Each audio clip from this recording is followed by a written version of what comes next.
Yeah, it's the Brilliant Idiots Podcast. Today's show, all right, is brought to you by Media Survey. In order to support the Brilliant Idiots, we'll need the help with some great advertisers. And in order to find great advertisers, we'll need to learn a little bit more about you. So please go to podsurvey.com/idiots and take a quick anonymous survey that will help us get to know you a little better. That way, we can show advertisers just how great our listeners are. Plus, once you've completed the survey, you can choose to enter for a chance to win a $100 Amazon gift card. Terms and conditions apply. Again, that's podsurvey.com/idiots, all right? PODSURVAY.DOT-COM//idiots, all right?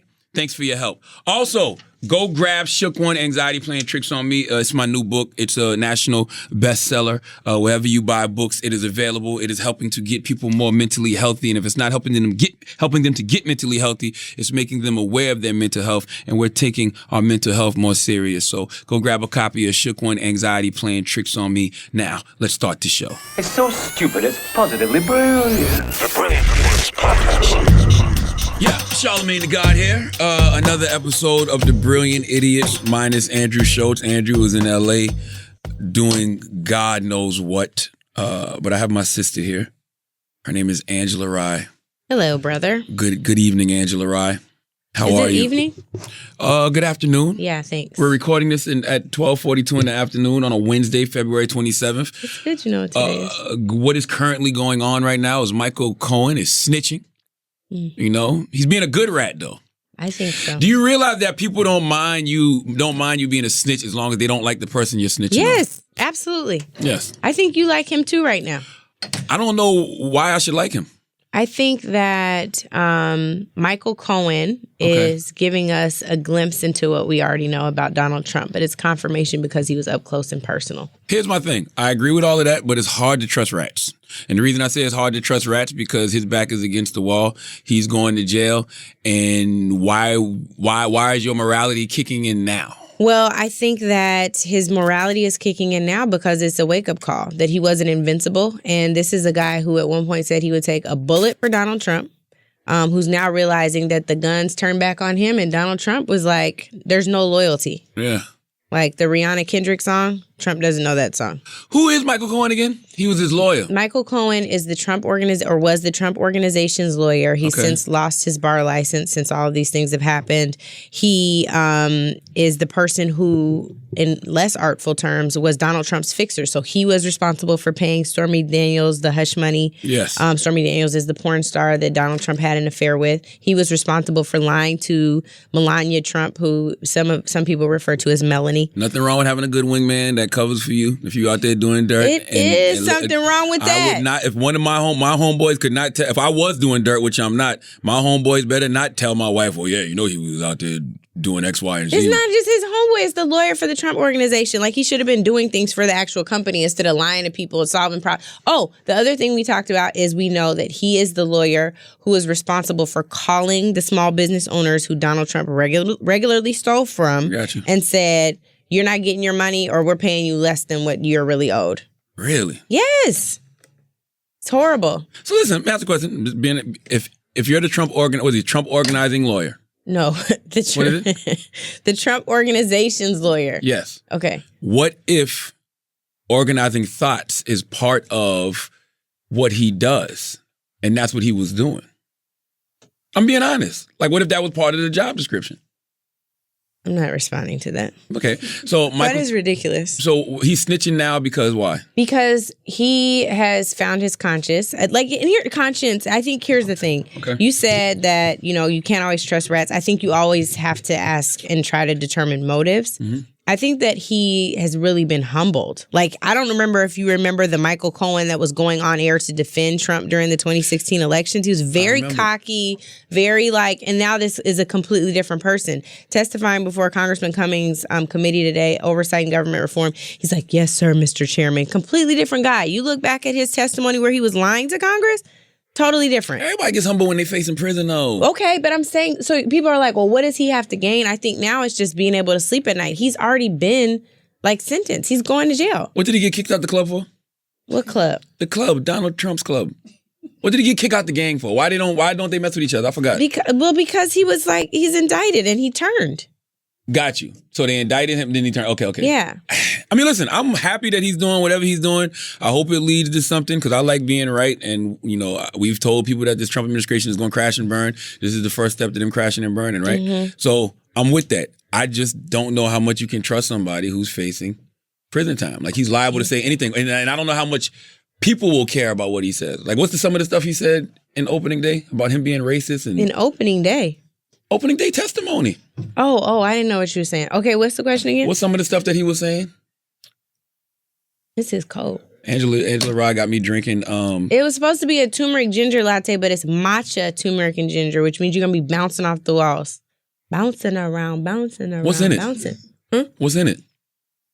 This is what I'm talking about. I literally just told you the ingredients and you asked me right after. You're so crazy. What did you say? Turmeric and ginger, right? I said it's matcha, turmeric, and ginger. What is matcha? See, black people don't even know what they be drinking. Yes, I do. If it sounds fancy and people can't pronounce it, they'll drink it. That is highly caffeinated, and that's what's in there. Matcha, turmeric, and ginger. What's the health benefits to this? It's good for you, especially turmeric and ginger. And matcha is supposed to be a good substitute for coffee. It's really good. I hope it's not real milk in there. It's almond milk. I hope so. I ordered it myself. If it's not almond milk, helped me. If it's not almond milk, we're gonna know in about 10 minutes when my stomach starts acting up. That's I'm leaving for that. I'm just letting you know. I'm leaving for that. Okay. Anyway, I thought you were gonna look at the Daily Stoic. I am, but I want to know the stuff Michael Cohen said first. Oh, no. You want to know the stuff that Trump said. I have to look at my note cards. So Michael Cohen submitted 20 pages of testimony to the Oversight and Government Reform Committee. In that testimony, he says that Donald Trump is a racist and a con man, among many other things. He says that he was ashamed. And he also says that Donald Trump, his examples of Donald Trump's racism, there are three things. He said to Michael Cohen, name a country run by a black person that's not a shithole. Wakanda. You already said that earlier. It's not funny. I'm going to keep shooting that one. There are other black countries or other countries run by black people that are not shitholes. It's a lot of them. Exactly. So stop saying Wakanda and making fun of this. It's terrible. The other thing is, in Chicago, while they were in Chicago, Donald Trump turns to Michael Cohen and says, only black people could live this way. Okay. That's bad.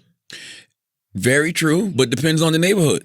Because it is a fact that white people cannot survive in our conditions. Okay, but I think that the point is, like, only black people could live this way. Maybe it's only black people are living this way. And what are you going to do to fix it? Yeah, that is your duty. I say that all the time. If you take one of them privileged, entitled white people and put them in a situation like in the hood, in the ghetto, they could not survive. You know what I'm saying? Think that's but true. We survive anywhere. But he's not saying like, oh, only black people are gangsta enough to survive this. He's like, oh, they're fine with these poor conditions. That's how I'm reading it. Yeah. And then the other thing he said is black people would never vote for him because they're too stupid. And I think what he meant to say was smart. Yes, absolutely. He keeps talking about everything he's doing for black people. I don't see it. Well, I think that Donald Trump is known to be a very mischievous marketer. Yes. I think that we know that Donald Trump oversells things. Michael Cohen even talks about in his testimony where he's inflated his assets where it's benefited him and deflated his assets where it's benefited him. I think that the same thing applies. He talks about the greatest in history, the greatest. He's no Muhammad Ali, so we know he's not the greatest. And I think the reality of it is Donald Trump is actually not doing anything that he said he was going to do during the campaign. Surprise, not so much. And moreover, the fact that he's claiming this, that he's got the best unemployment rate for black people ever, it's not entirely true. But what is true is that it is lower than it was under President Obama, period. But President Obama cut the black unemployment rate to half, whereas Donald Trump's black unemployment rate's only gone down a couple of percentage points. So he's overselling. And also these are the same numbers he told us not to believe when he was running, right? He's like, I don't know what they're doing over there with the Bureau of Labor Statistics, like people would just lie. Yeah. So it's also kind of crazy. So you trust Michael Cohen, basically? I don't know that I trust anybody in Trump orbit. What I believe are the things that I already know to be true, right? You don't think snitches should get stitches? No, I do not think snitches should get stitches. I do think that people should not put themselves in situations to have to snitch, meaning they never broke the law on someone's behalf to begin with. If you weren't an accomplice, if you weren't a part of, tomfoolery, you wouldn't have to do this to begin with. So what do we hope happens from this situation? I want Donald Trump to get impeached a little bit. I don't think you do. I do. We debate about this. I don't think we want Donald Trump to get impeached. I don't think that I want him as a president. But you don't own a gun. Do you want him to be? I don't own a gun. But you need to, because if he gets impeached, these white militant groups are going to lose their goddamn mind. They already have lost their minds. They never had their minds. And there's going to be a lot of real hate crimes. Do you want Donald Trump to be president? No. Okay, so then what's the alternative? What if he's not impeached? What if he quits? That's fine. Okay, so you want Donald Trump to quit, but you don't want him to be impeached. You want him to voluntarily resign. Yes. I think but not be forcibly removed. Yes, I think if he's forcibly removed, if he's forced out, all the Trump supporters, all the MAGA people, all of these white militant groups are going to be very pissed off, and they're going to be very offended, and they're going to just take matters into their own hands, and they're going to be doing real wild stuff. But they're doing that anyway. It's going to be worse. I don't know that I think. And the left ain't built for war. They just not. That's kind of true. That's why I just laugh. But I think part of my thing is I don't want him to stay by any means necessary. I don't want him to make things already worse than they are. Yeah. Like there was this meeting that they had, now this video where he was in an open press conversation with the U.S. trade representative responsible for enforcing and negotiating trade agreements. And he does not even comprehend what a memorandum of understanding is. He's like, yeah, a memo of understanding is, where you put in a memo what you understand. And he really doesn't get it. And the guy is trying to tell him this is the trade agreement. A memo of understanding is the same thing. It's just as significant. There's no difference. And he's like, yeah, but it's just a memo. So then literally the trade rep goes, let's just not use this term ever again. It's so crazy. What is a memorandum of understanding? A memorandum of understanding is a legally binding agreement, just not called a contract. It is what you understand the agreement to be, yes, but you memorialize it and it has the same enforceable power as a contract. Oh, so it's like one of them letters back in the day when you would give a girl, I'm like, yo, will you go with me?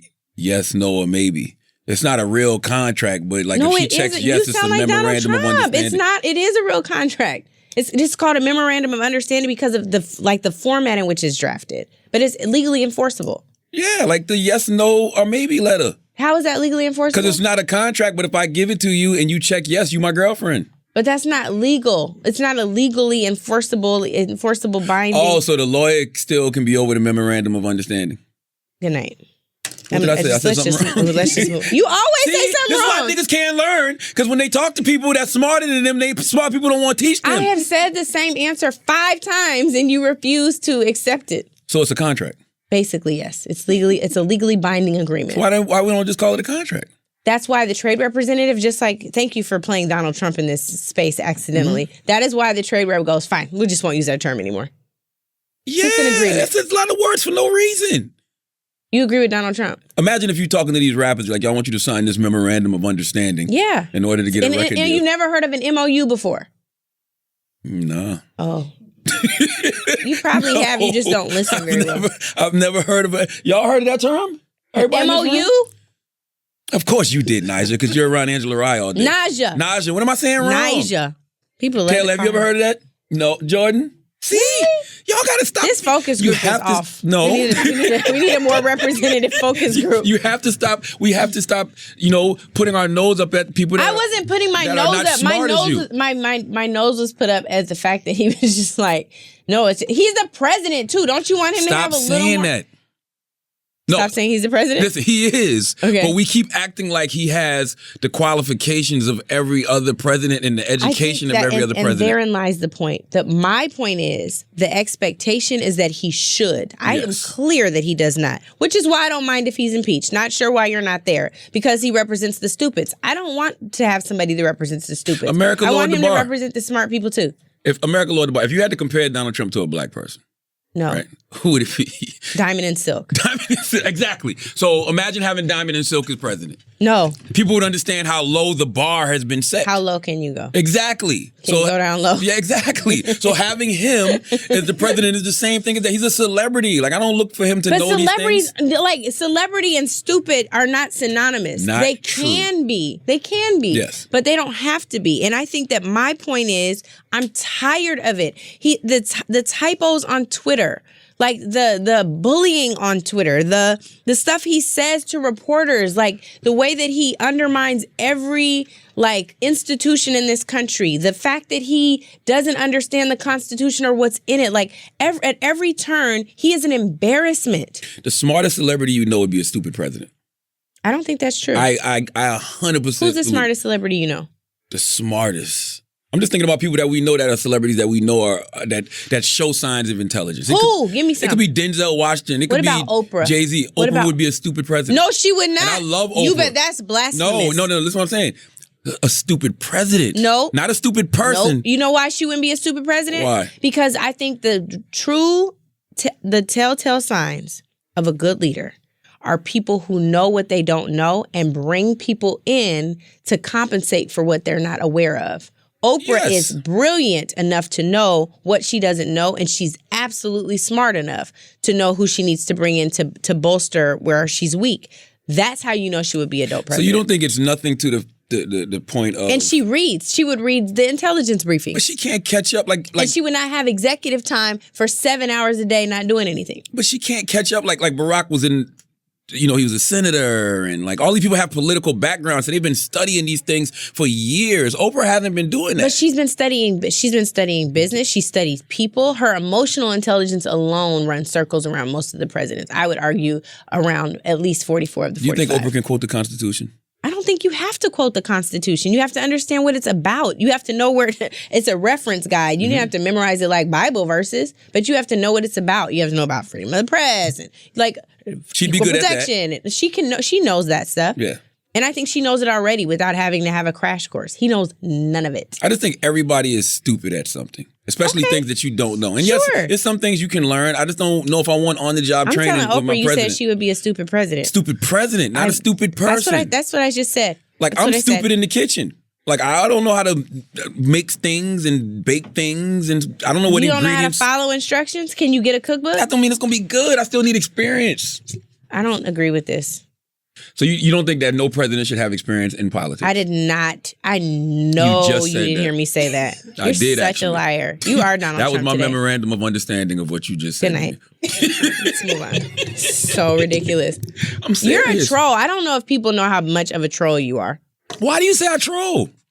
Are you serious? You troll everybody. You make up stories. You've lied on Paige before. Poor Paige. I don't know where Paige just went, but you be lying on Paige. What? What did I say about Paige? I don't know. You say all kinds of stuff about Paige. You make up whole scenarios that never happen. Yes.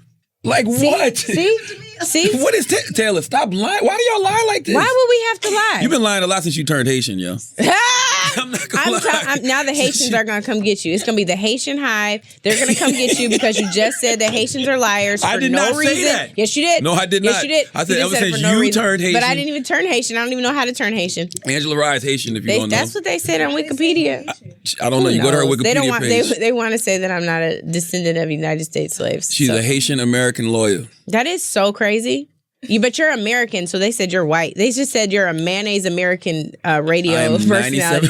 I am 97% West African. Mayonnaise American radio personality. I don't think you can say that. Why? They might say you're using a racial slur. To say mayonnaise? Yes. How is mayonnaise racist? That is a trigger word for some Caucasians. Yeah, but that's because when you say mayonnaise, you say it harsh. I say mayonnaise flavored mammals. See, I didn't say that. I did not say that. I didn't say any of that. And I only say it in reference to racist bigots. Well, they said that you're a mayonnaise American radio personality on Wikipedia. I looked it up.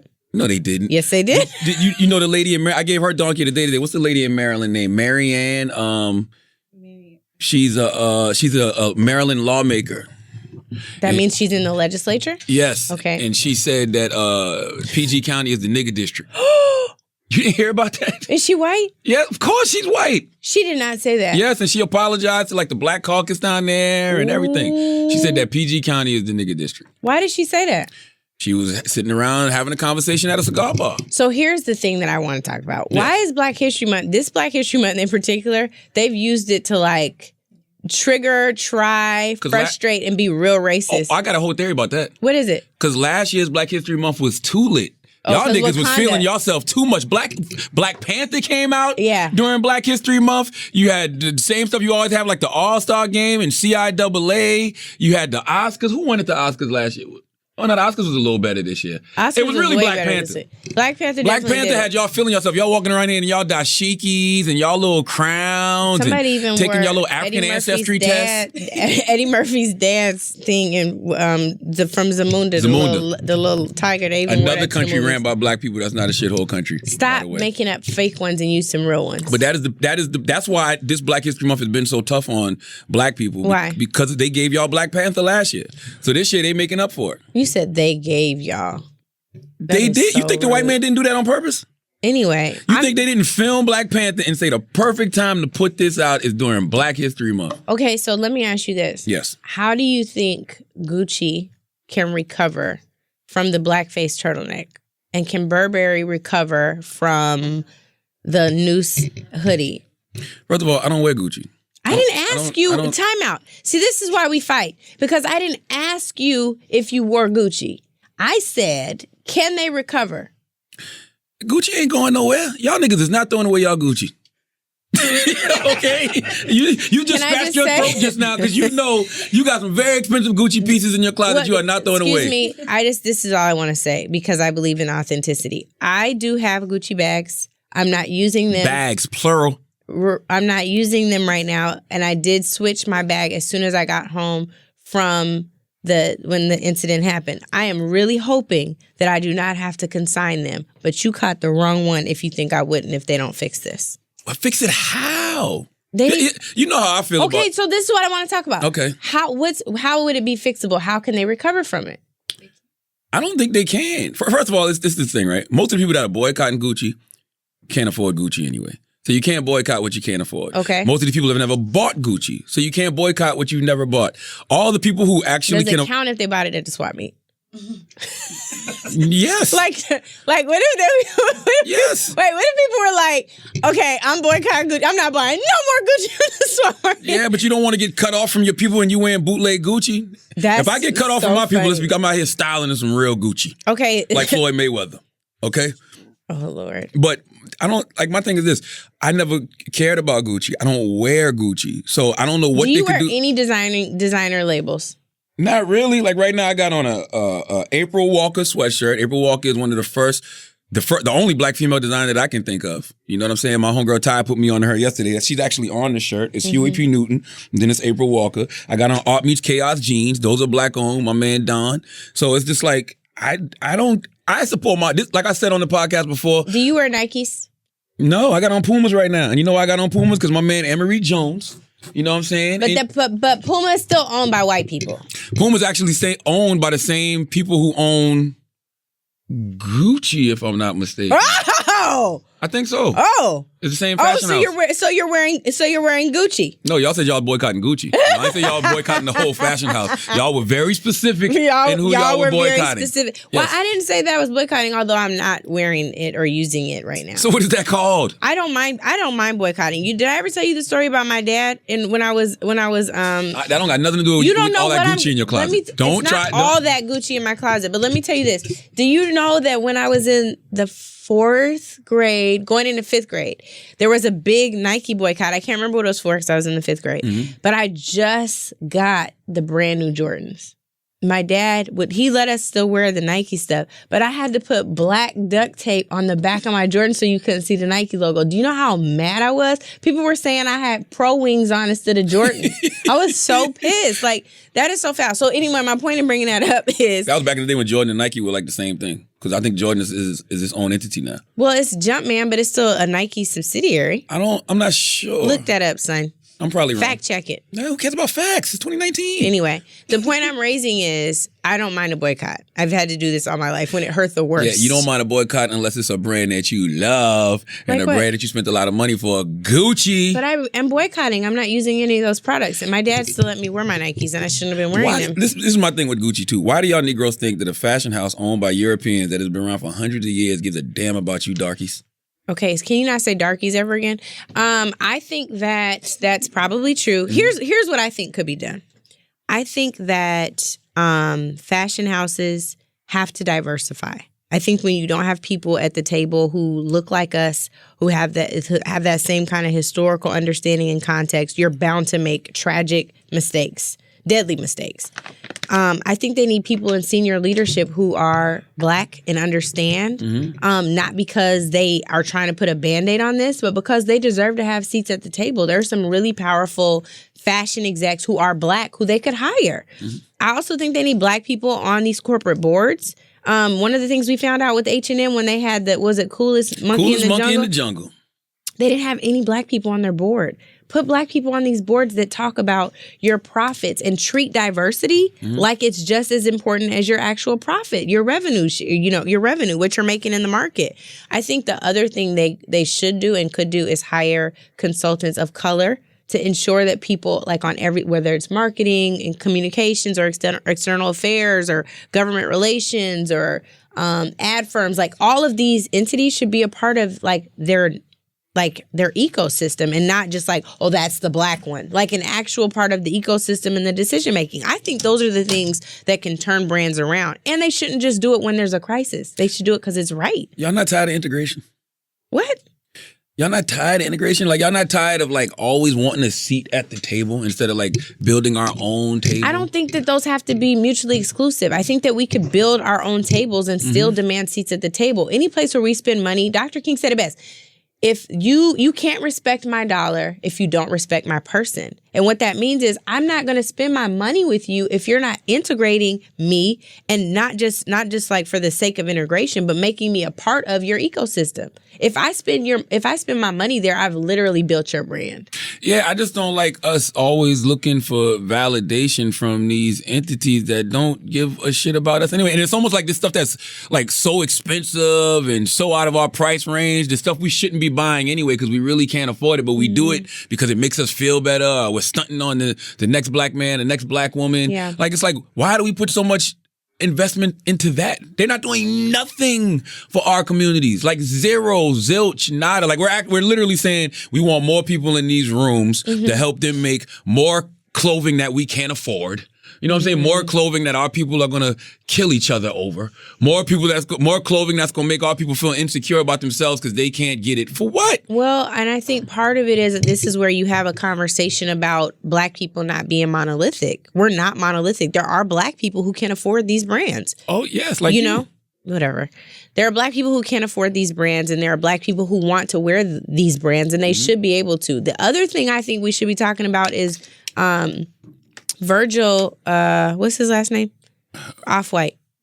I don't know. He off-white, but he got a whole white family. Anyway, God, Virgil got a whole white family. Somebody sent me a picture of Virgil. I thought he was photoshopped in there. Anyway, that is not my point. He can marry whomever he wants and have his family however he wants. But the thing that I was going to say was he's an exception, right? He has this opportunity with Louis Vuitton that's an exception. It's not the norm. That should be the norm. There are Black designers who are incredible. You said you're wearing one right now who could have deals with these fashion houses.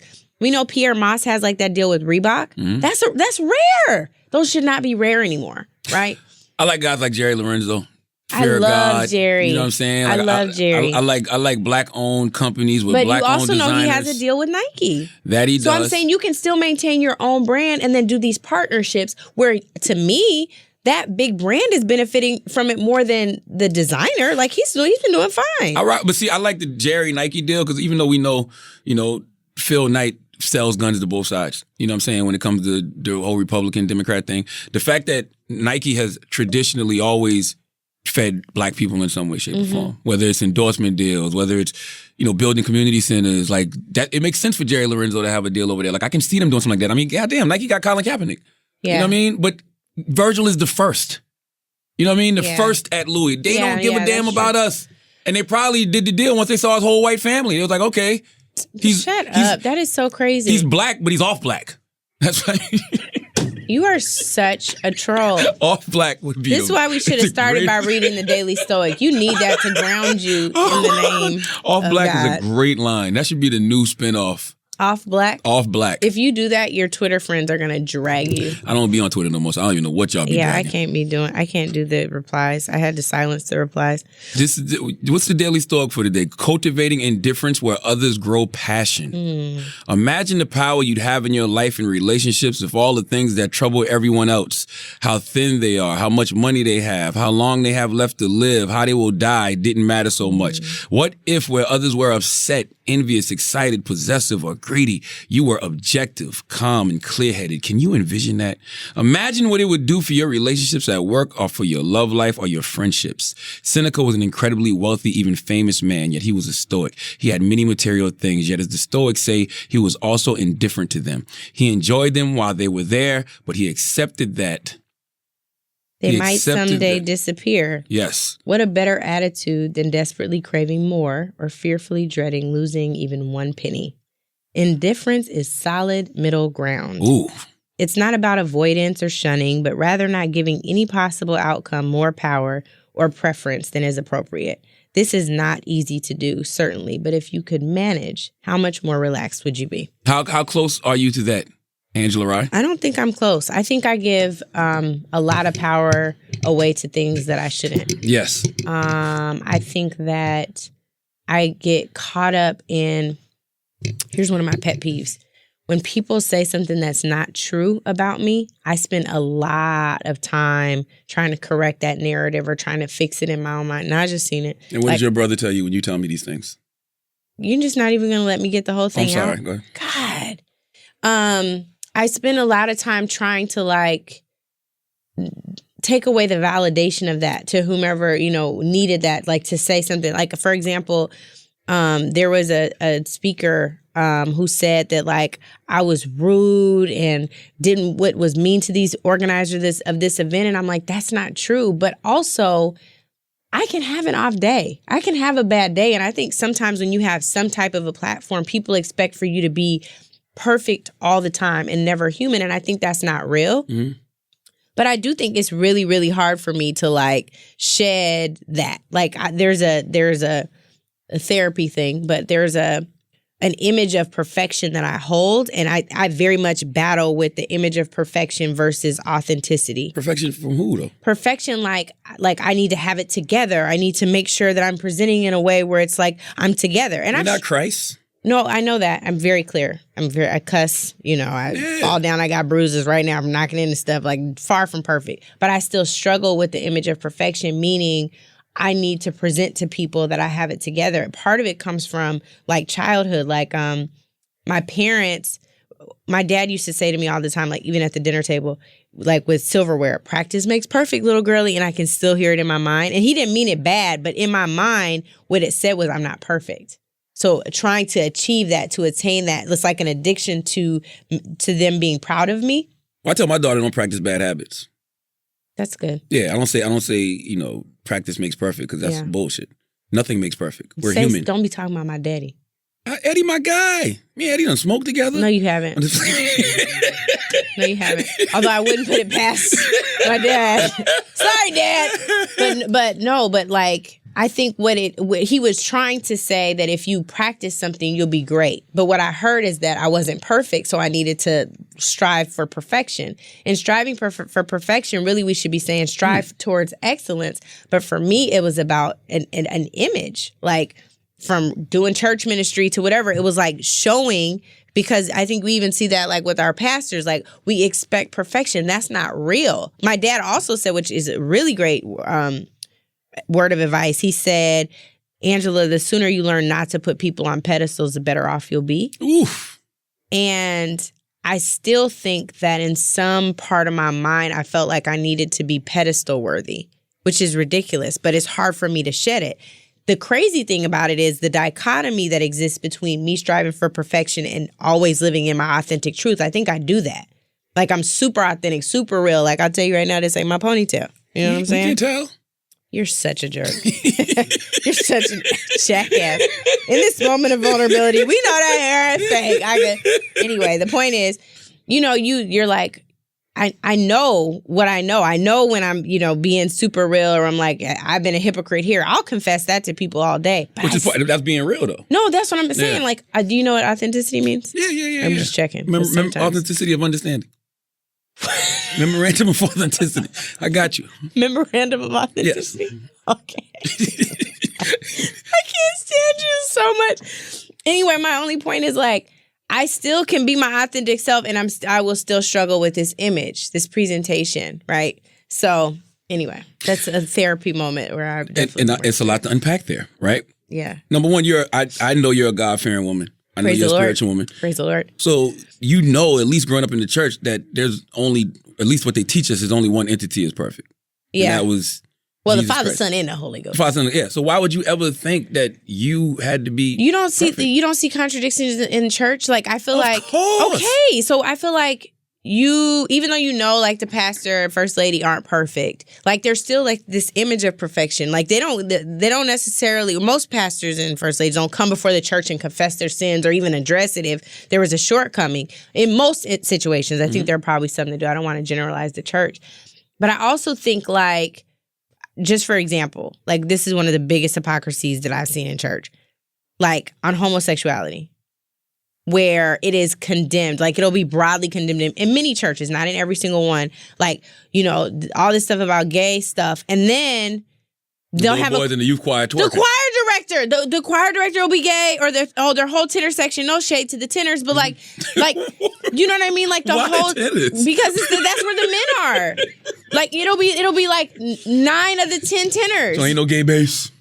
No, but he might be singing bass, but he still could be gay. Yeah. And my only point is like, you will say that the pastor can't be gay or the minister can't be gay. Like they can't, you're not going to let them speak that word over you, but you'll let them sing to you and minister you in that way. That hypocrisy is so real. And so for me, I'm saying they're still struggling with the image, the form of godliness, but then denying the power thereof. The power thereof is the authenticity of who God is to us. Yeah. Like the constant ability to change and to grow and to become. And I really do feel like in a lot of ways, as much as the church helped, it hurt. Oh, absolutely. But the whole aspect of praying for repentance, knowing that God is a forgiving God, those things let you know that's real. That it's impossible to be perfect. Like, I'm always praying for repentance. Like, I pray for repentance every day, even if I don't even think I did anything wrong. Yeah. You know what I mean? I'm just like, yo, please repent all my sins. Forgive me for all my sins. Please repent all my sins. Forgive. Yeah, please forgive me for all my sins. I tried to help you twice. You weren't picking up on that. Please forgive me for all my sins. Yeah. Praying for repentance. I do this every day. Yeah. Like, this isn't something that I wait until I feel like I made a mistake. I just need to know I do it on a daily basis, like a constant reset. Constant reset.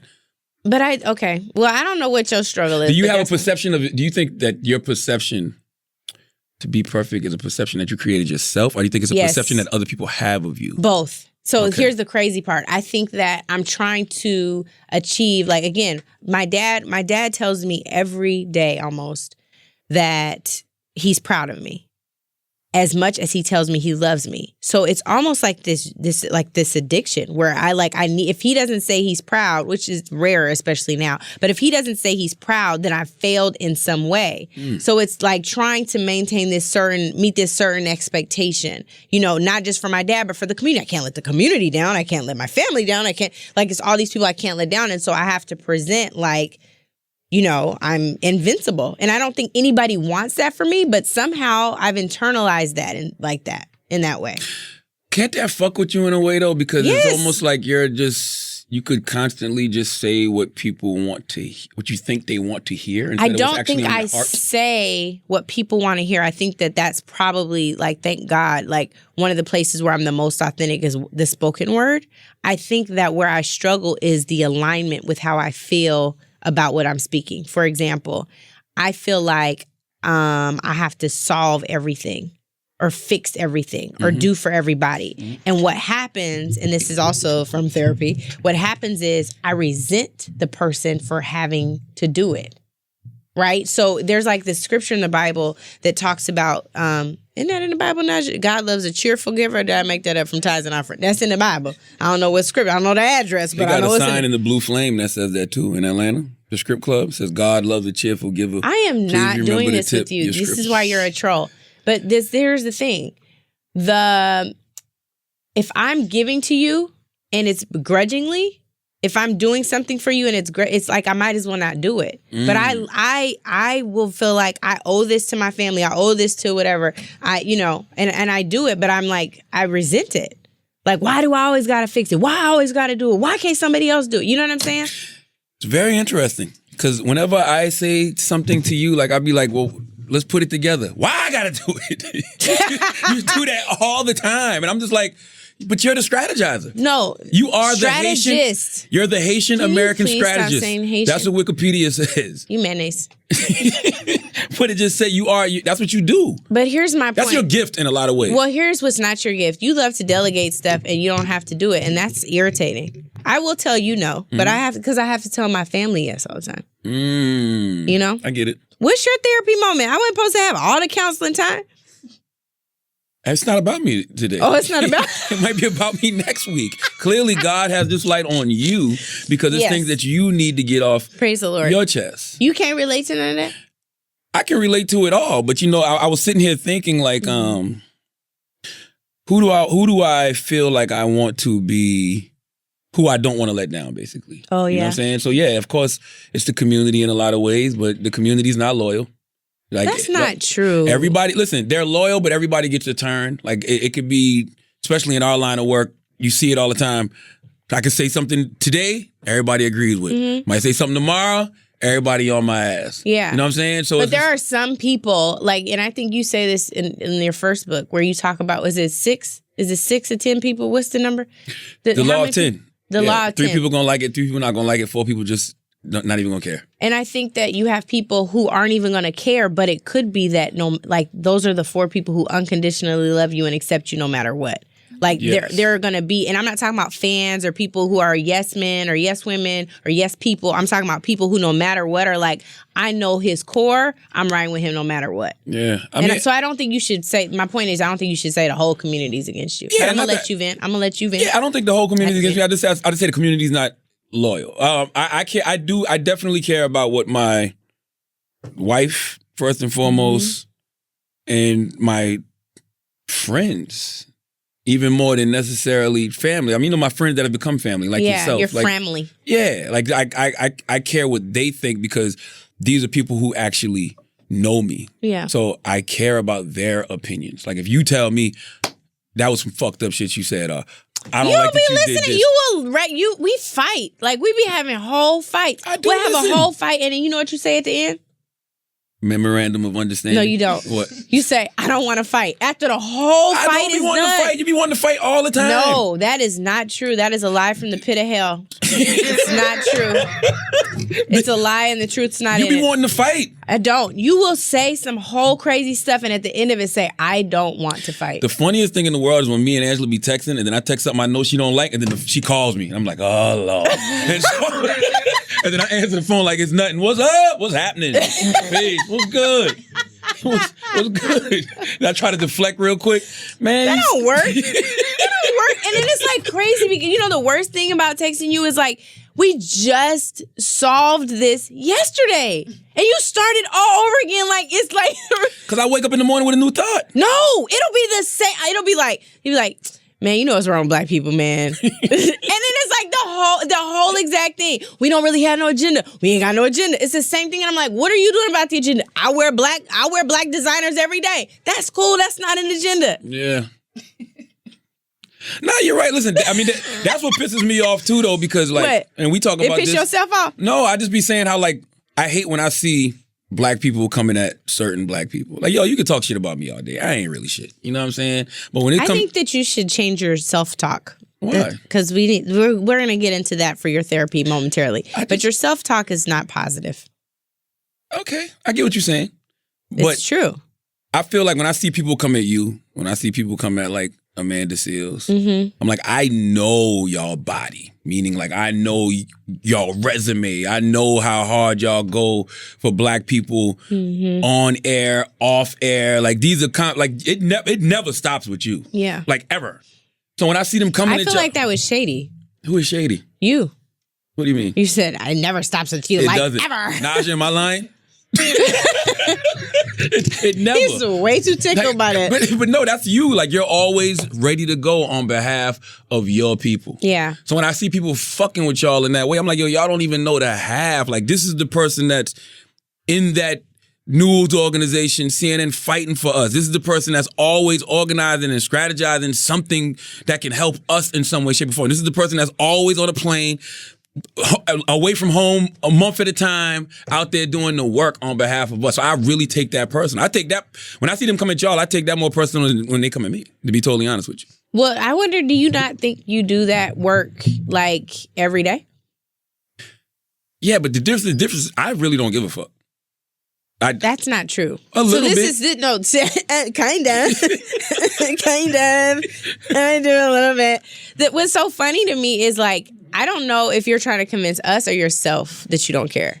But like, to me, I feel like this is the funniest. It's not funny, but I feel like it's the most interesting point of conversation we have, which is like, you know, I mean, you why are you still talking about that? Why are you still on that? I don't care. You know me, I don't care. And I'm like, you care so much, actually. Like, the thing about it is like, you get so mad because that's like really masked pain. Like your response to it is anger. Like you lash out at it, but it's because you're hurt. It's because you're disappointed. So I wish you would stop saying. Disappointed, yes. That's a form of pain. It's a form of hurt. Is it?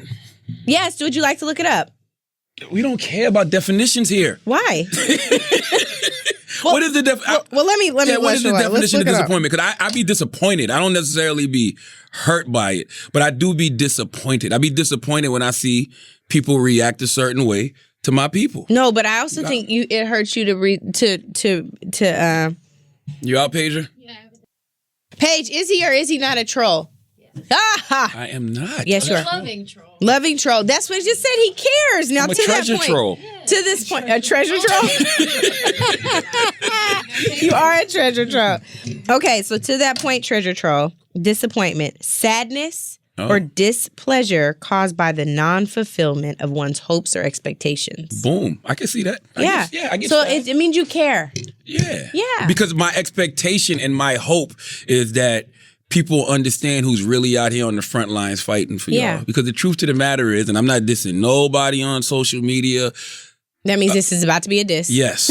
No disrespect, but with all due disrespect, y'all ain't on the fucking front lines. But here's, I'm not talking about just when it relates to us. I'm talking about when it comes to you too, because the heart of... I'm talking about me as well, though. Okay, well, you said my people. Your livelihood. Yeah. Sometimes your life, really. Life, you know what real. I'm saying? Yeah. Like that's really on Front Street. Like they're not aiming at these people that are just randomly talking and chatting shit on social media. Like we are the figureheads to a lot of things. Yeah. Like, you know what I mean? Like it's not easy to do some of the things that we do on these platforms that we have. Yeah. You understand what I'm saying? And I think the thing that I resent the most about some of what's said about you and about some of us is like, I really think that we work hard to ensure we put people on and we lift people up. Like there are people that we know who are regularly like poo-pooing on or hating on other people in these spaces. And I feel like we go out of our way to make sure that people get put on, that we're opening doors that we walk through and not closing them right behind us. Yes. I think that says something about not just who we are, but caring about the fact that this is bigger than us, right? This is a legacy building opportunity. Are they on tour? I feel like I'm in a fishbowl looking zoo, petting zoo. Look at Taylor's bouncing. It's a plethora of different races. Anyway, I saw an Indian. I saw an African. You don't know what you saw. You don't know what you saw. But no, you're right. Listen, I totally agree with all of that. How do we get over that though? I think we get over that because we have each other. Yeah. I think we have our own little village, and I think that, and I use this. Van. Where's Van right now? I don't know. We have our little text threads. Those are helpful. Very. And I use this all the time. And I guess it's called an analogy. Yeah. But I talk about Noah in the Bible. And I talk about how Noah built the ark. And God told Noah to let people know it's going to rain. And when it rains, it's going to flood. He didn't tell them to convince them. He didn't say, yo, make them understand. He said, tell them. If they don't agree, keep building. Noah didn't stop to tell everybody, yo, man, y'all ain't listening to me. Like, I'm telling you, it's about to rain. Y'all need to get on this ark. Noah was like, all right. He just kept building. And that's what we got to do at the end of the day. You just got to keep building. Well, here's my question. Do you know any other story in the Bible? Yeah, I know the snake talking to Eve. Do we know if it was a snake? I know It says Job. serpent. Doesn't it say a serpent? Did you hear me say snurpent trying to get smart with you? What else is a serpent other than a snake? A serpent. God, man. Oh, my God. Oh, my God. I wonder if people hear the time when I asked you, I was like, what are you again? And you were like, a Presbyterian instead of a pescatarian. I wonder if people know how much you butcher the English language. That's pronunciation is overrated. It's not even just pronunciation. You literally say a whole different word. Pronunciation is overrated. Whatever. Well, at least you know how to pronounce that. But yes, I agree with you on the arc, but I am curious if you know, because you tell me, I don't know if people understand, like you repeat things like a grandpa. That is the 97th time you told me this Noah arcs thing. Because I want y'all to really grasp that concept. Stop worrying about who not getting on your arc and who don't believe you and just keep building. That's it. Like, that's the moral of that story. Keep building. Where's the black agenda we're writing? We're working on it. No, we're not. Yes, we are. I got Killer Mike sending me notes. I got Nina Turner sending me notes. Like, okay. You really are working on it. But when you work on it, you just take other people's stuff. What's wrong with that? That's frustrating. That's one of the 48 laws of power. No, I think that you need to write up some stuff. I have some stuff that I want. This is what we fight about, because you'll be like, we need to work on this. Where's the stuff? I got some stuff but that I want. But you won't do your part. Listen, I have some stuff I want in the black agenda. Number what one, is it? Chick-fil-A needs to be open on Sundays. God, even if it's just for a limited amount of time. I'm leaving now. 3-4 hours. I'm leaving now. Even if it's just 3-4 hours just stay on the Sunday. That's not funny.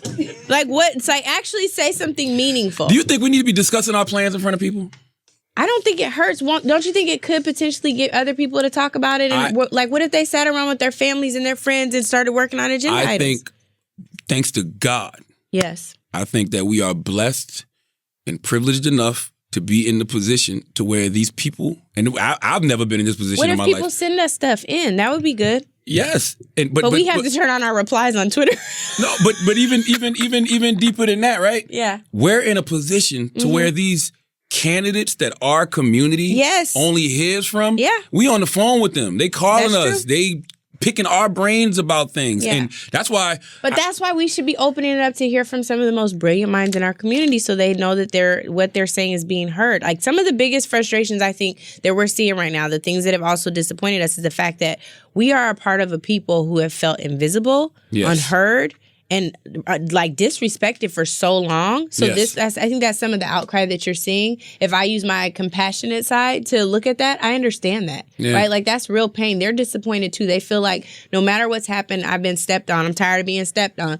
I need people who are actually going to look out for me. So I respect that part of it. I don't respect the methods necessarily they're going to use. I'm all for the message of Democrats have not been doing enough. It's not just for black Democrats. people. It's Republicans too. But I never expected them to do shit. But I think that the reality of it is, why would we expect people to do more for us than we're doing for ourselves? Like, that part to me is also crazy. I'm not defending the Democrats. Like, I'll drag, but I'm an equal opportunity dragger. So, like, for me, I'm not defending it. I'm just saying, at what point have we taken the opportunity to galvanize, to organize, and to put together something people can respond to? A list of demands, a list of asks, a pledge, like anything. Like other communities have done. The LGBTQIA community does that. The Jewish community does that. Why aren't we doing the same thing? Because when Barack Obama was in the White House and we had somebody who probably would listen, we was too busy just wanting to get invited and dance there and drink cognac in the Oval Office. Did you drink cognac in the Oval Office? Hell no, I ain't get invited. Is it called cognac or cognac? It's called Remy.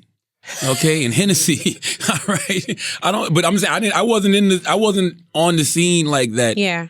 Then. Like, I don't think anybody was drinking cognac in the Oval Office. They just definitely to be fair. was drinking cognac in the Oval Office. Now, maybe not in the Oval Office, but wherever their party room was in the White House. Okay. But you need to fix that. You never got invited to the White House? Yeah. You partied in there before? I did not drink cognac in the White House. What'd you drink? Wine. Hawaiian. Wine, fool. Oh, wine. I was like, what the hell is Hawaiian? Hawaiian. He is from Hawaii. I thought that was, so funny. I thought that was some type of special drink. Oh, I get it. I get it now. Yeah. So just wine. Special. But I'm just saying, we didn't have... I might have had tequila there once. What kind of tequila did they serve? I don't know, but I like Casamigos. I love Casa Oh Dragones. no, I like what's De Leon?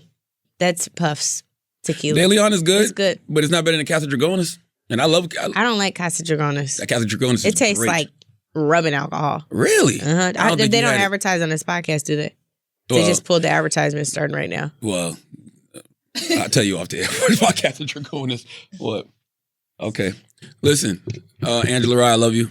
All right, bye. What you mean? Goddamn, yo. I thought we were wrapping up. It don't gotta be. Are you going to give me advice before we leave? Oh, you know what my advice is to you? Are you going to let me give you advice? Yes. Okay. My advice to you is because this is something that you said earlier. Mm-hmm. How are you going to take what I said and give me advice? No, I'm taking from it. Okay. You have it together. You said that you have to give the appearance that you have it all together. You have it together. You are a product. You are a product of a loving Black family. Yeah. You had the foundation of a father. You had the foundation of a mother. They raised you to do exactly what it is that you wanted to do, and you became an attorney. You became an activist. You've done your political pundit commentator. Like you are. I guarantee you that they're so proud of you all the freaking time. Like you are when I raise my daughters, when I think about raising my 3 girls, I think about, I want them to, these are the reflections that I want them to look like. You know what I'm saying? I think about my wife. I think about you. I think about it like Amanda. Like these are well-rounded sisters who are educated, who have empowered themselves, who are independent. Like you got it together. Thanks, Leonard. I think that I'm getting it together, but part of it is being able to accept what isn't there and be all right with it. Yes. You know, but I'm working on it. Praise the Lord. When do you talk to Yachty? Yachty hasn't hit me back. You got to tell people who Yachty is first. No, because we don't want them. Well, Yachty probably wants her biz to do it. Yachty is my holistic therapist who I really want. Little you to Yachty from QC is Angela Rye's No, holistic. YADI. That is so rude what you're doing. I'm going to tell Yachty you did this too. But anyway, the thing that I have to tell you is you're such like an empathetic person, like super emotionally intelligent. I think that you should be okay with feeling like you care. And not having to be like, I don't care. I don't give a. Like you do care, and that's good. That's what makes you who you are, and that's what makes you want to continue to build up our community in the ways in which you're going about it. I think the other thing I want you to be aware of, I'm working on this too right now, so you can hold each other accountable. What are you saying to yourself? What is the narrative you're saying to yourself? I'm too stupid to do da-da-da.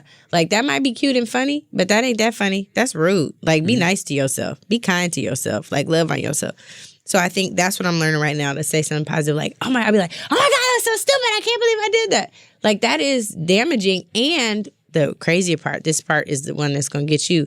Whatever you're putting inside of you is what's going to come out to other people. Yeah. Like what you give to them too. So you can't be super loving other people when you hating on yourself like that. I don't hate myself. When you say crazy stuff to yourself, that is a form of hatred, sir. I hate these niggas. Bye. Good night. One love. One love. I can't do it. All right, let's pay some bills, man. We got to salute to Makari. All right. Do you have a bunch of stuff lying around the house that you just don't use? A pair of jeans that was only worn once, an old phone hiding in a drawer somewhere? Makari is an app you can use to sell all this stuff. They make it fast and easy to sell almost anything. I definitely got a bunch of old iPhones that I need to sell.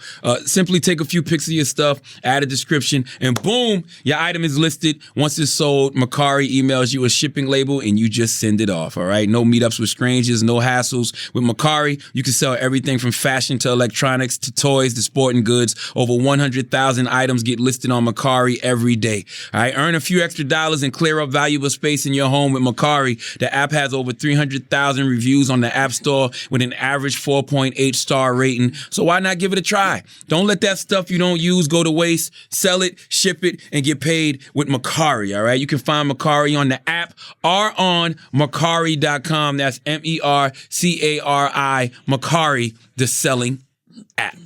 What up, everybody? Schulze here. I'm currently in Los Angeles, California, closing out my Views from the Sis tour, which means Views from the Sis, the comedy special, is dropping. I actually did a sneak Beyonce drop of Chapter 1, the intro, last Sunday. Some of y'all checked that out. So thank you so much to everybody that watched and shared. That was amazing. YouTube.com/TheAndrewSchulz to access that. This Sunday, March 3rd, I'm dropping Chapter 2. It's the best Trump joke ever. Simple as that. I'm not going to give it away, but all I'll say is he was right about grabbing pussies. That new shit is dropping this Sunday, and then a new chapter every Sunday in March. YouTube.com/TheAndrewSchulz. This will be the special that shifts the tide with comedy. It will bring us back to the uncensored, unapologetic, unsafe comedy that we grew up loving, we still love today, but we don't get to see out there in the world because the industry is quite afraid of it. What I've realized is the industry is a sailboat. They go where the wind takes them, and I realized the only way to change the industry is to be the wind itself. So we're going to be the wind itself. I'm giving you this to you guys because I just am so fucking grateful for what you guys have done for my career, supporting me, allowing me to continue growing and doing everything I ever possibly wanted to do and thought that I could only do if I was within the traditional structures of Hollywood. But now y'all made me realize I could do that shit myself, and with an amazing team. Thank you so much to Manhattan Productions for editing the special. Thank you so much to Alex Media for shooting the special and getting arrested in Sweden. Thank you so much for Matt Rodriguez for also coming out there shooting the special. DeMarcus Russell for shooting the special. And everybody along who helped. F.A., thank you so much for your notes. Yeah, man, just thank you so much for everybody that was involved in this. And I'm just giving it to you guys. I hope it brings you some joy on a good day or a shitty day. I mean, yeah, I hope it lights up the fucking group chats. I hope it inspires some of you to get on stage or make your own music or paint or just fucking create. I don't know what your art is, but just do that shit. Do it yourself and put it out there in the world. And if you have the sauce, then people will want to eat it. So, yeah. Thank you for everything. I hope you enjoy this episode. I'll see you guys next week. YouTube.com/TheAndrewSchulz. Go check it. Subscribe. Appreciate you. Peace. Today's episode of The Brilliant Idiots is brought to you by my guys, Jesus and Mero, all right? The all-new weekly late-night talk show that's available now on Showtime. I've been reading the reviews of their first episode. People fuck with Jesus and Mero. Why wouldn't y'all, okay? The BX zone. You know what I say about the Bronx, all right? The craziest people in all of America come from the Bronx and Florida. And Jesus Nice and the Kid Mero prove me true all the time, all right? They bring their illustrious take on current events, politics, sports, and pop culture, all while talking spicy with this week's hottest celebrity guest. If I'm not mistaken, I think they got 2 Chainz on this week, all right? New episodes of Jesus and Mero come out every Thursday at 11 p.m. only on Showtime. And now, just for Jesus and Mero fans, Bodega Hive. You can stream Showtime for only $4.99 a month for 6 months after a 30-day free trial, okay? To secure the deal and support the brand, go to Showtime.com/Hive. Offer available for new subscribers only. Expires on March 14th. All right, go support my guys, Jesus and Mero. Now we're back with 2 individuals who've definitely been on the podcast before. This is my family here, but we have them here today because we've been hearing it may be some issues between these two. I don't know what the problem is because, as I tell everybody, they've always had issues with each other. Yeah. Why do they want L'Oreal and Wax to get along? That's not the beauty of them. I don't know. The beauty of them is that they don't get along. But we do get along on something, though. What is that? When? We what you mean when? We got a Diddy in our clique. Oh. Y'all got a Diddy in y'all clique. Man. Yeah, man. What the fuck does that mean, a Diddy in the clique? We got Man, Diddy in the clique. I don't know. When we came here and shit, we ain't see nobody dancing in the videos. On your mic. Talking on the mic. You know what I'm saying? Taking over the show. Taking over the show. Oh, that's because I tell her, get the fuck out of here. So that's what you so do. you know. Oh, so you got Diddy be over here? I was trying to come to Brilliant Idiots. Cause Taylor, I've fun been to that size. shit, but nobody likes her. Yeah. You don't read the SoundCloud comments? This They motherfucker. hate Taylor. Get the fuck off the Yes, mic. all That's the Diddy. time. That's Diddy all the time. Listen, Charlotte, let me you tell you can't wait. something. you can't wait. She said somebody tagged her in. Listen, I'm gonna tell you this right now. No, she Last set up show, a mic. last show, she set up a mic. She set up a mic. She Look set at his up face. a mic. She set up a over mic. there. She had Chris glasses on. She had thought Chris she was. glasses. She was on the keyboard on the mic looking like Elton John. Wow, T. Diddy. That's what it is. Little T Diddy over here. Fucking Diddy. We know that though. Well, other than that, we really don't agree on anything. Yeah, other than that, What's shit. the issue? What was y'all beefing over? I heard some shit, and L'Oreal, I was on your side. Thank you. Because I know exactly what the fuck Wax be talking about. All the time. What was Listen. the issue? I really don't know. She yelled at me so much and always do such to me. I really don't even know. I think other people really made more of a big deal in it than I did. Yeah. I don't really guess L'Oreal. So- what more can she What say was to the me? issue, Lori? The issue is that Wax will say something, right? And then he'll be strong and stand by it. And then when you say it back to him in a different way, that's not what he said. Yeah, he don't even hear himself. he That's a don't fact. know. He don't 100%. know what he be saying. No, Yeah. that's So I not had to let him know true. what he was saying. And he was like, that's not what I'm saying. I'm like, dude, it's definite. He gonna say to Taylor, why don't you rewind it? I'm like, we're on the podcast. Yes. Dickhead. No, I'm saying I'm saying rewind it back. I'm saying rewind it back and see exactly what I was saying. So now you understand the way I was saying it. You know what I'm saying? You trying to make it seem I was saying something that I wasn't saying. I was Wax speaks with feeling and intention. No, why? Because it But was those personal. the words don't match the feeling and the intention. No, it don't. Yes. He It knows don't. what he feels. Yes. He knows what he's trying to say. Passionate about bullshit. There you go. That's exactly not what true. it is. It's my reality. That's what I was trying to tell him. I'm here we speaking go. really my reality. I'm not speaking everybody's reality. I'm like, all right, so when you going through it, this is how I got out of it, or this is how I did it. You remember the time when Wax was in here talking about jerking off men? No, I didn't. Oh, wait. But he don't what? think Never he said happened. that. He I don't didn't think say he that. said that. Was I that didn't. what was it? Wasn't it something? It was something wild, like super suspect. That's what you come up with? You did. You don't even know what I said. You talking about with something like that. Yeah, plug it in, whatever it was in. Huh? Okay. That's What it. I say? Plug it in, plug it in. want to do with the dick when? It was something about some dick. Yeah. It definitely was. Man, pull that shit up. Like I Damn. told you the other day. Pull that shit up. Damn, that nigga You dick said, big you as just said hell. pull it out.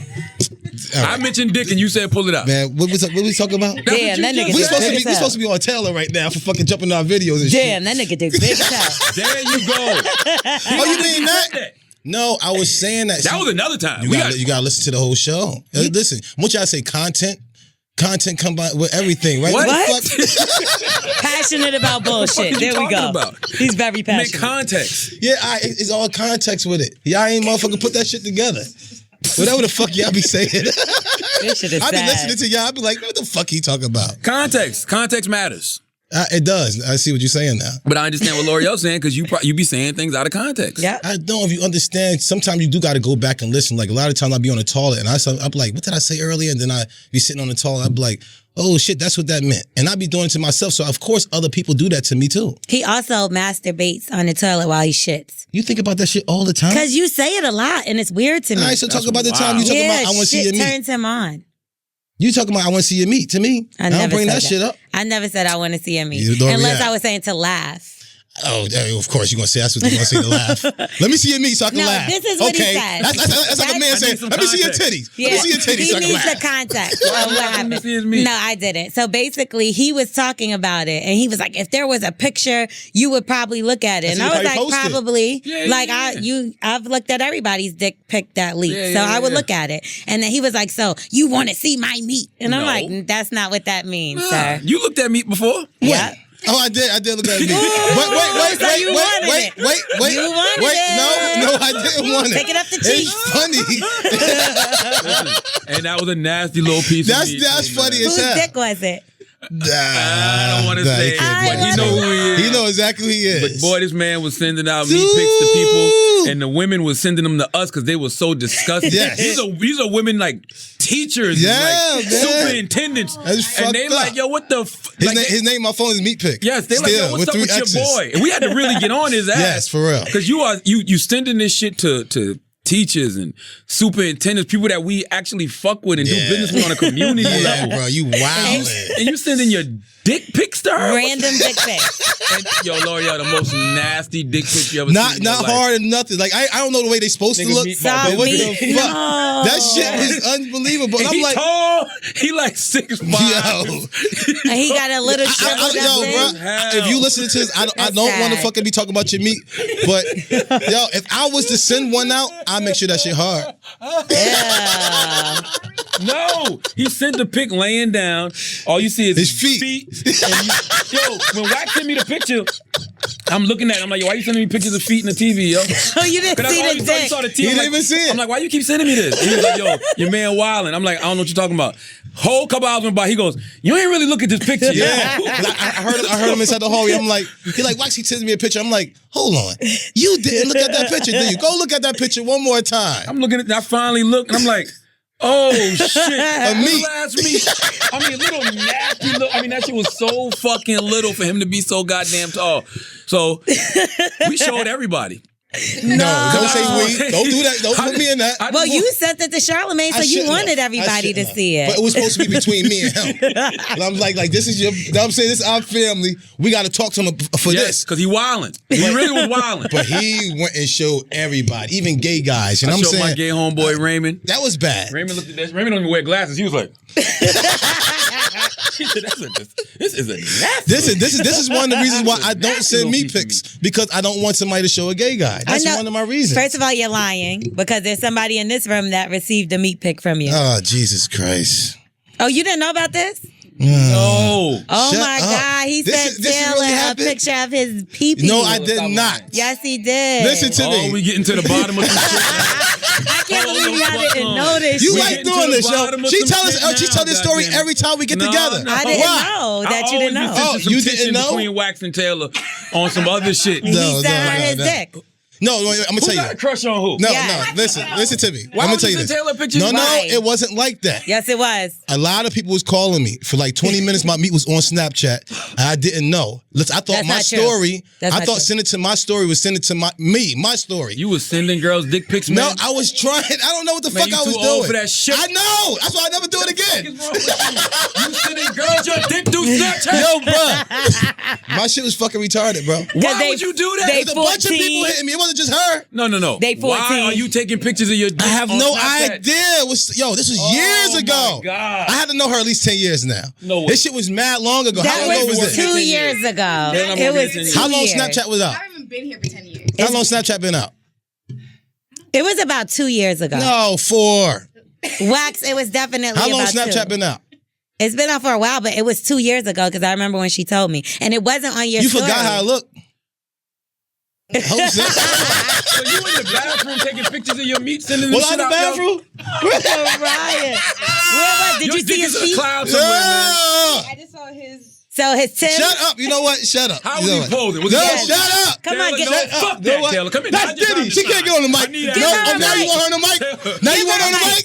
Give her a mic. Let's get it. Take this, man. Hey. Let them bars, Taylor. All right, so Listen, don't forget I'm here. I'm right here in front of your face. look, I was minding my business at home, This sucks. and I get a text from Wax. So I'm thinking it's gonna be some dumb story or whatever. text? Not text, sorry. A Yeah, DM. come on, yeah, A come DM. on. It goes Okay, down in the DM. Put that context. Relax.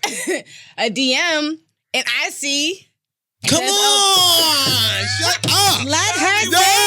I can't. Shut the fuck up, I'm Wax. trying to. I can't hear this story. What did you see? So Jesus I, Christ. I see Ugh. his dick No, and his Tim. no. Fresh Tims are these that he got on? Early.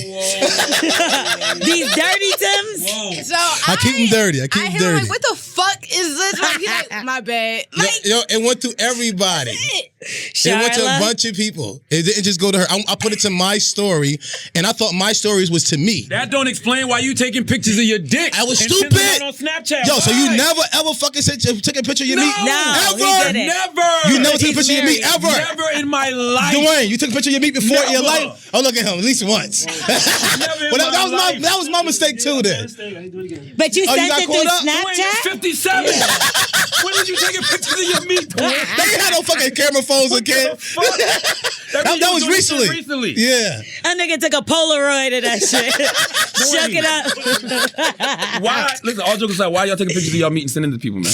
Yo, I wasn't sending it to them. I was trying to save it. I sent it to me. My story. Why though? How does that make sense? You Yo, like follow looking at Mr. your Nita on dick? Snapchat. You send Mr. Nita your meat, man. This Jesus Christ. You know what meat. This is crazy. Yo, listen, a couple of people hit me that I'll be looking at like, oh man, I know this person see my meat. I block it out of my mind every day I see her. Yo. How was he posing, Taylor? Taylor, rate his meat. Shut up!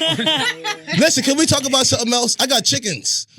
You are a chicken. Show us how he was posing and rated. Yo, can we please talk about something else? No, I need to know I'm how he was nervous. posing. I can't believe you, yo. It looks like. Oh, shut up! He was standing up. He dropped down and got his eagle on. Was he hard? Was he hard, Taylor? No, shut up! He was hard. Yo, can we go? I can't go. Yo, Shut up! I'm disgusted in you. You supposed to know better than This is a setup? Call like, man. Me and L'Oreal had a setup to get you. No, we did. And then at the end of the day, Oh, Big Brother Ike, man. I cannot believe you, man. You taking pictures of your meat? Oh my and God. sending it out on Snapchat? No, I tried to save it to my story. But my story is my You should not have story. been taking pictures in the first place of You're your right. meat. I learned my lesson. How many times you seen it again? No, thank you. You must have needed a filter on your dick or some shit, because why would you take it on Snapchat? Snapchat got the best filters. You needed a filter. But wait. The dog is on the dick. The tongue spit out. All right, but listen, can that actually happen? Can you make it look bigger? You tell us. You the don't one know. on there taking pictures. Listen, I'm scared to even touch a button after I do that shit. I got so many people on my phone. I would hate to see my meat. I hate to see my shit. I can't believe you, yo. This is the most immature shit I ever heard you do. It is. I've heard you do a lot But of yo, immature bro, how many shit. years ago was this though? Come on. What? The shit? Oh, man. What? Well, He talking know about this. He been know Oh, yeah, about he this. been knew about it? Come on, that's That what he I've been shitted doing. in his hand and put it in his... Oh, you've been playing with doodle for years. Yeah, That's for years. That's Doing crazy that to for me. years. Yeah, that's Why is easy. that just That's light. normal? He because he's got a fetish. You don't realize what it is. That's not a fetish. I told you. It's just should go to like I don't Dubai. smoke weed on Sundays because I told God I'm not going to smoke weed. I gave him something I love to do the most. I came to God and told him, like, listen, I need to stop punching people in the face, and the only way I'm going to do that, I got to tell you I'm not going to do that. So I told him I'm going to stop punching people in the face, and a couple of people need to get fucked up. So I was like, you You're know one what? of I'm them. going to put shit on their face and make them have to hit me so I can fuck them up because it's self-defense. Lord have mercy. This don't make no fucking sense. Because if I do something else, if I like tap them, I still hit them. You know what I mean? If I'm like, fuck you, you know what I mean? I don't want to do all that. I'm going to put some shit on their face. Now you have to hit me. It's your shit that in your argue- hand. It's nasty. Yeah, and that's a shitty argument that you are Right. presenting to the court right now. Okay. What type of shit is that? that shit ain't what's up. Cock of shit. Hey, but listen, man, it makes sense. For me, I had to stop beating people up. You have to get it.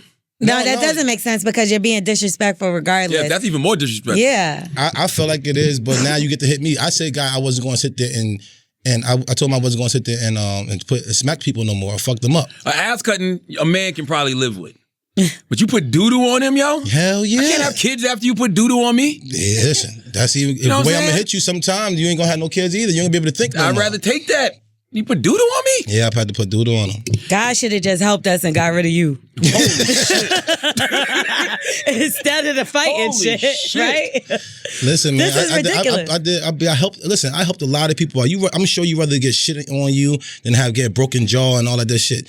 That shit don't heal easy. It But depends. he got cheating shit. Did you see what he got now? He got his what? gloves with the fake knuckles. You be cheating. I ain't no cheating. You don't want to He get hit been with these doing shits that, anyway, Blue. I didn't man. see that Listen, one do you before. see this right here? I got real knockout hands. Like these shits Let me see really them went gloves through. and see if they work. We used to have a homeboy named Louis. Louis used to call wax weapons. For real? He always had Always some had weapons something on. with me, Baseball man. bats in his fucking On my pants. leg, all that shit. But now we know what Always that had was about. something. He was taking pictures of his fucking print.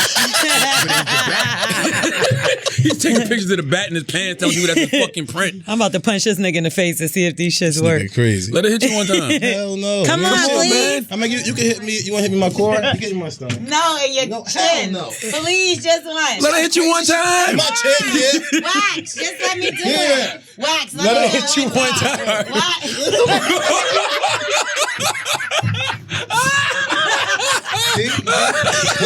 Every time we together, this type of shit happens. He said it was okay for women No, to I hit men.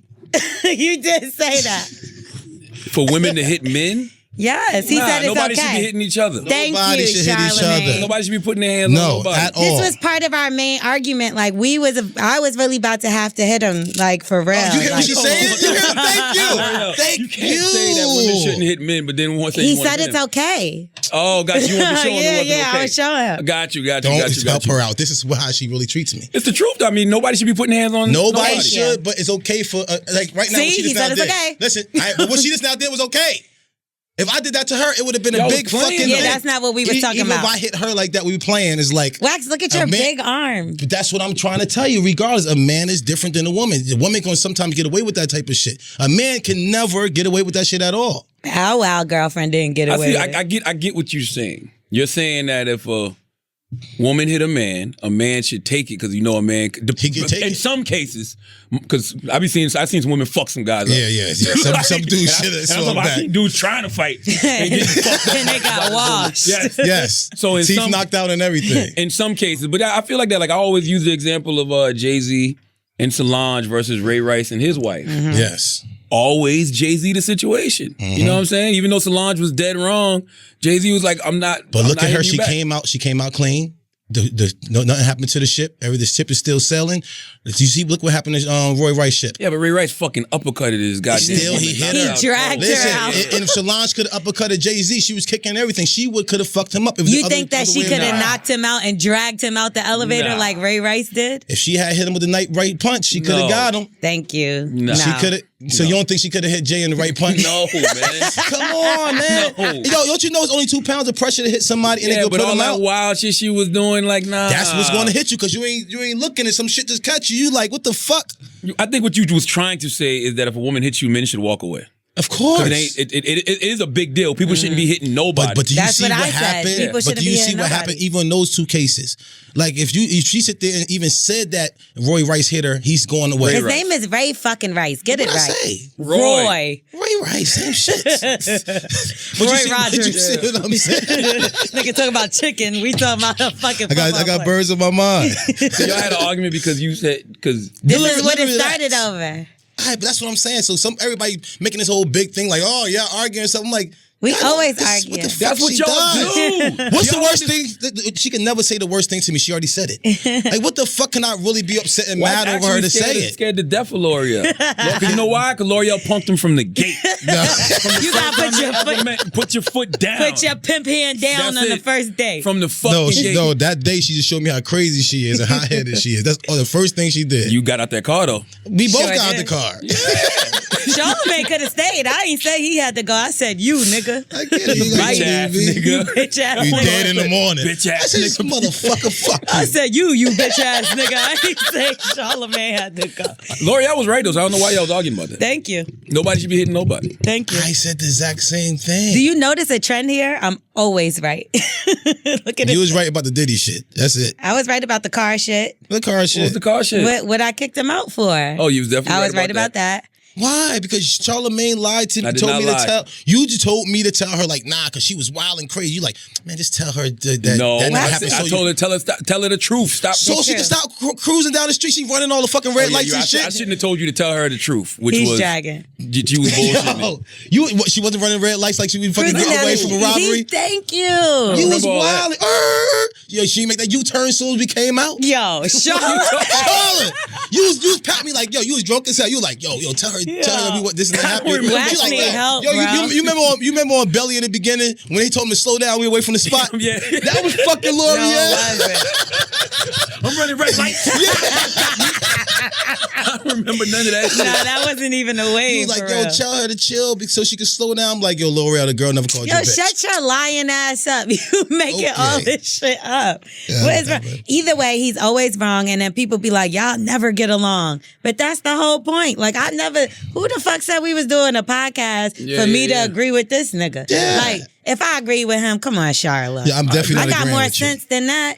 But I don't know why. I mean, a lot of things I say, it makes sense. It just To not you, the way you lived it. because your intentions and your feelings are pure, and in your mind it sounds one way, but when it leaves your mouth, it's another. Give me an example. You just said Ray Jones Jr.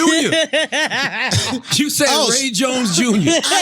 But say so. If that's the mess up that I make, I take that. That's Nah, not it's nothing. all kind of shit. You Like do. what? I mean, you can't just put, like, all right, so if it's the instance where we're talking about putting hands on, you be like, I said it's okay. And I'll be like, so Wax says it's okay, but I never said it was okay. And you're like. No, I'm saying it is okay long as he's okay. But if he's not okay, like if he got stabbed or shot, it's not okay because he's not okay. But if he come to my house with a black guy and something over a woman, you say you're going to laugh. I'm going to laugh. Yes. A lot of men, every man that I asked throughout those days, they said, oh yeah, I'm definitely laugh. Explain that again. And then you say. He's not okay, what? If he's not okay, the situation is not okay. But if he's okay, like he's able to come to your house and talk to you about his wife beat his ass over whatever, then the situation is okay. So as long as he doesn't die. No, it's not dying. I'm talking about really hurt to where even surgery, broke hands. But we was talking about Bow Wow, and Bow Wow got beat with a lamp. I think he was pretty hurt. You know what I seen him on Instagram? I seen him on Joel Instagram talking about, that ain't about nothing, la la la la. That nigga What's he okay. supposed to say? Y'all don't like okay. Bow Wow. Did you hear the line, I'll never let a bitch little Bow Wow me? Yeah, Jeezy. You think he want line number 2? Of course he gonna be on there like, I'm good, fam. I'm straight. Off, I'm a motherfucking G. And I'll never let a bitch little Bow Wow me. All right, but that's what I'm trying to say. He was okay. He was able to. That's the hardest line. That was before he got beat up. That was before Pastor Young, Jeezy, that but is. Even yes, sir. still, if he got a thing of girls beating him up because he's small, hey, that's on this dude. He did get fucked up. I mean, I don't think that's okay. Me either. It's not okay, Yeah. but he's okay, so it's okay. We're not gonna talk about it no more. But let him hit that girl. Yo, this whole news would have blew up out of control crazy. That's if he had did the exact same thing she did to him, this whole shit would have been crazy. Right, but that's what I was saying. I was saying I don't think that it's okay. I know and I understand it's a double standard, but I don't think. No, he wasn't.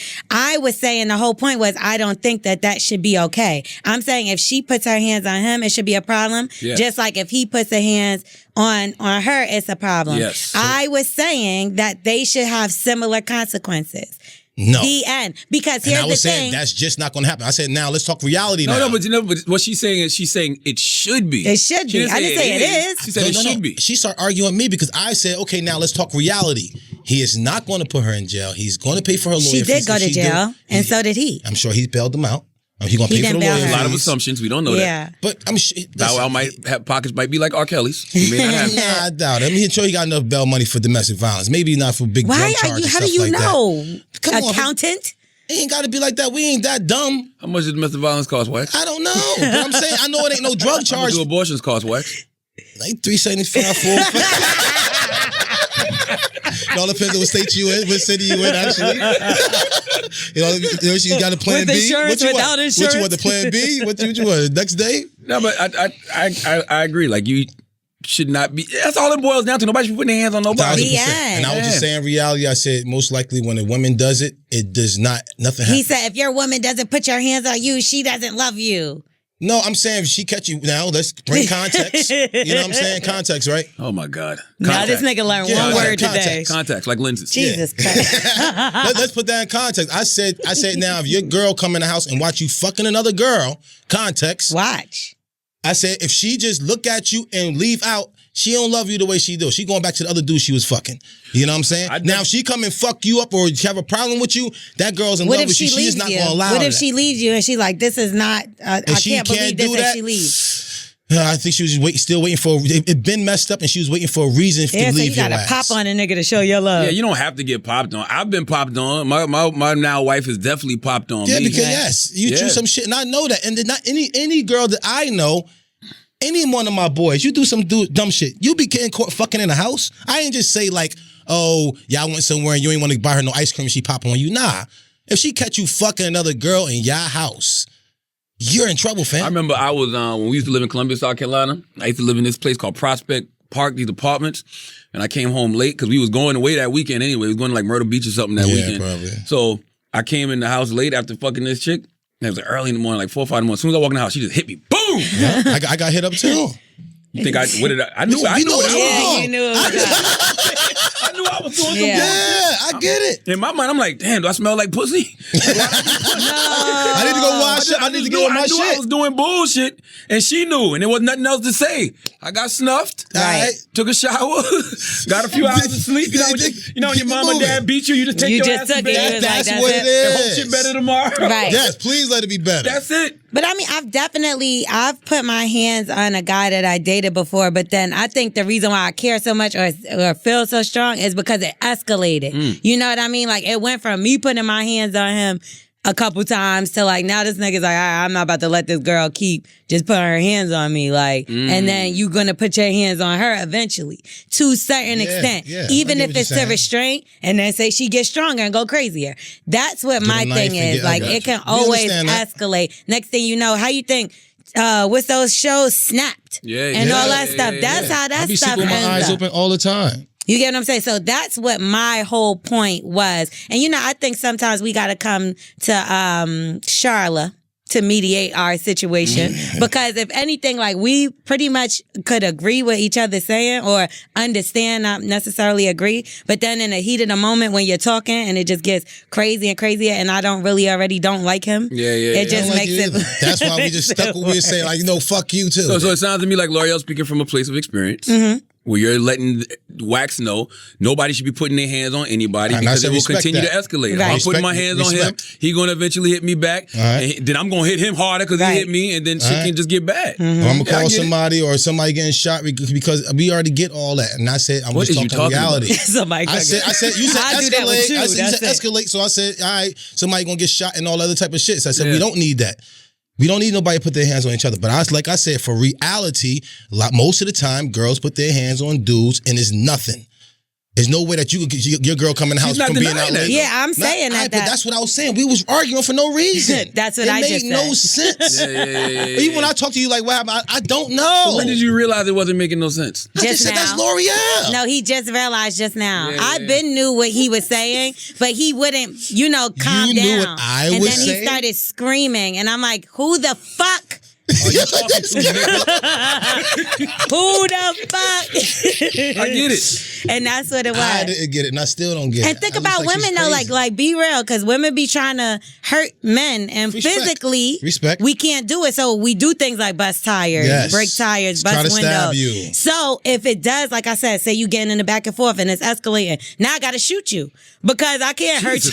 No, but that's how think about that's how it be. You gotta. That's why you just don't put your hands on nobody else. When I was younger, I did that. You know what I mean? But the older I got, I'm like, I'm not trying to go to jail for killing nobody because I want to do the one up. Hit you back now. Yeah. Chivalry is dead. Chivalry, right?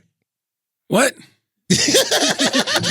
You learned one word today. Relax. Pace yourself. You're reaching now. Chivalry. What's the fucking word? Chivalry is dead. Don't got nothing to do with what the fuck you talking about. Why? Well, you bucking. I said the guy hit her back now. These motherfuckers hit her back. He's dead. That's not. I thought chivalry is manners. It's not. The motherfucker hit your ass back now. Back in the day, if a woman hit you or something like that, dude, just walk out the way. Get the fuck out the way. These dudes will beat the shit out of a girl. Yeah, just say that. Don't try to that like chivalry. I was trying. I thought you would say you were shivering. Like you was cold in here. It's chivalry in here. Chivalry. Let's pay some bills, man. Today's show is brought to you by Vice Live. I was actually on Vice Live this week, man, with Marie Faustin, Zach Fox, Sandy Hardnig, and Fat Tony, okay? They talk about the latest in pop culture. They do field pieces. They got musical performances. They do stand-up comedy a lot, okay? They'll be joined each night by celebrities, newsmakers, experts, and random characters. I think I fall under the random character category. All live from Vice's headquarters in Brooklyn, all right? It's a very loud and unpredictable, wild show. It was this dude that kept yelling out, Charlamagne is right. But I could not understand what the fuck he was saying. So I was just scared. I'm like, what the fuck does he keep yelling so goddamn much for? Is he about to jump out here or something? Yeah, but it's Vice Live, Monday through Thursday from 9 to 11 p.m. on Viceland or on the Viceland app. Fuck it! We'll do it live. Salute to the homie Nicole Spence. Nicole Spence is the talent booker for Vice Live. That's the homie. Me and Nicole used to work together at Wendy Williams back in the day on WBLS. So that's family right there. We've had some great times in the country, out the country.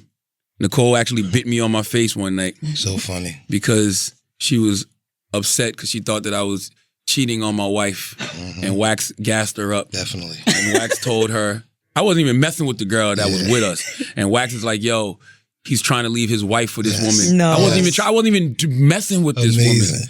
woman. And Wax was like, yo, we gotta stop it. We can't let this happen. Ho, you take it up for him. Are you serious? That's all he did. That's Most not of everything funny. he say is a lie. That is not true. Am I About lying right me. now? No, this is not a lie. This is actually really funny. It's one of my great times. A lady was over there trying to offer him like they was like, just give us a drink order, and the girl was like, we're gonna have Charlamagne have a soda. And I told the girl, like, you won't let her do that. Like, she's trying to get him and make him cheat on his wife. So this girl went crazy. Nicole. So she said, no, he wants water. He need natural. You give him that black man some soda. The girl was Dominican, I think. Yeah. Yeah, something. And so all night I'm like, I kept bringing Nicole to the corner. I'm like, yo, we cannot allow this girl to take him from his wife. We gotta stop. I'm not even messing with this girl. This girl ain't even on it like that. She's mean mugging the girl. The girl don't know why, what's going on. I'm like, we have to stop this, man. She ended up biting this man in the face because she feel like I don't know. Nicole walks up to me, bites me on my face. I'm like, yo. She's like, wake up. Yes, wake up. I'm like, what the fuck? You just a lying ass nigga, Wax, because you always starting some shit with your lies. Yeah, that's what I'm noticing. Exactly. This is a trend. That was funny. I forgot whatever you did to me. I forgot you did something to me. I don't know. I think you brought 2 girls in one spot one time or something like that. You told 2 girls to come show up. I'm gonna tell you how bad this guy is. Charlamagne is right. No, he's not. This guy, I went in the bathroom. He had a bunch of girls jumped in his car, locked the door on me. I got girls chasing me he told this fucking girl some bullshit. Had me chasing to the fucking... Salute to 360 Bar and Grill. 360 Bar and Grill used to be in Columbia, South Carolina. Had me run out the place. She actually called. One of the girls called into your podcast too. No. Yes. Yeah. Which one? I don't know nothing. I forgot what she said her name was. I know her real name. The one you let me hear that time, Taylor. He be having so many girls that he fuck called his show. Chill out. It is not even no joke. Nah, I'm not nasty. That nigga nasty. I'm waiting for a nigga to call. I just know. No, listen. If there's a nigga out there, come on. Please. Ain't nobody. Come on with the come on. I tell him that all the time. Come on. All the times we go out of town and he's like, yeah, I just got me some head. Oh, word? Well, yo, you lying? You know I always tell you I never just get head. Bullshit. Number one, Like, when a girl give me head, head, she got to sit there and get naked. I'm playing with the pussy or something. I got to make sure. And I need to see, you got any kids? I love girls who got kids You know now. how real they making pussies nowadays? I need to make sure you got kids. That's why I said that. How you know if they got kids or not? Before it was like, let me feel your pussy or whatever. It got a certain wetness to it. And like the other wetness is bullshit. That's all KY up that dumb shit. Oh, so you felt it before? No, I'm just saying. Yes, you did. You know the difference. I'm just saying. You just told on How do you know the yourself. difference? No, I'm just saying. It gotta be. No, what else gonna make it hey. moist? Spit? You know about that GMO pussy? Yo. No, I do not. You I'm just said it. I'm sure it got a certain. You'll know real from fake pussy. You know how I know? Because I got one of them things. What things? What do you have? I got the fake ass, and Weezy bought me the fucking the We ain't talking about thingamajigs. that. We talking about the That's surgery. That's what the type of pussy they put in the Bro, fucking you pussy. said not. It's the real KY. flesh. No, it ain't. Yes, it is. All they doing is like they take your penis off and they move. It's your flesh. They move it Yo, around. You know what I thought it was? I thought it was like one of them fucking flash shits. Fleshlights. Whatever. They put it into the pussy like that. Okay. All right. Please get this guy out. You see? You see? That's what I thought. All right. This is why I just stopped talking to him at a point. And you need to. Yeah, I'd just be done. This makes sense to me. Y'all Of never course. thought that? Y'all just thought they really grabbed. What the fuck? How you make a pussy? You thought they stuck a flashlight in a person's body No, and not just a turned flashlight, it. Not the flashlight. You know the blue Now it's a pussy? pussy. The No, pocket that's not what pussies? it is. It's actual flesh. They're using your body parts to make a vagina. So they turn your dick into a Yes. vagina.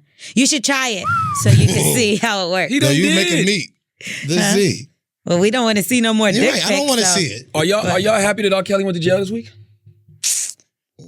I guess so. I'm happy he went to jail, but he got to stay in that motherfucker. 14 is crazy. Yeah, that's 14 wild. is wild. Really 14 wild. is wild. You That's about really wild. 60 years old. Yes. He need to be chemically castrated. I believe that. I No, think I'm that just they saying. should do stuff like that. I Because think- if you touch mine, bruh, they ain't gonna need to castrate That's what I'm you, saying. bruh. But he got, I'm gonna do that shit. He got he has a actual problem, but I don't feel any sympathy for pedophiles whatsoever. No. You know what I'm saying? No, that's not cool. Honestly, it ain't because he's black. Fuck that. and this may sound wild, if you're born with that kind of defect, you got to be chemically castrated until we figure this shit the fuck out. You know what I'm saying? Because you're a threat to society. You're a real live menace to society. You're a threat to our children. Bad apple. You got to take that shit. And you see what he was saying on the tape, like, oh yeah, let me fuck this 14-year-old pussy. Like you, bro, like what are you doing? I never watched some shit. I watched maybe like 2 minutes of that shit. Nah, they wrote up a statement. It's not out. They didn't put it out. I don't think they'll put this one out because that's some like child pornography. They can't. Right? The other one was leaked. It wasn't just put out. The other one we found on the street in New York. That was years ago. And the other one only had one girl on there who was underage. Everybody else was of age. But I didn't get a chance to watch the whole thing. I just think it's wild that it's taken all this time. But I mean, I look at R. Kelly as an example of like, yo, karma catches up to you. I don't give a fuck. His talent. What you doing in the dark comes out in the light. That's very true. Yeah, but his talent kept him afloat all this time, though. If that was like some regular guy, he would have been under the jail. I don't even think it's talent. I think it's the fact that when people care, they care. When they don't, they don't. I agree. You know what I'm saying? Because whenever it's a certain person, like say it's a certain person it happened to that was in the whole circle of girls, it would have been outrage. But because it's like, these are girls we don't really care about. I really do think if it was white women, it would be a difference.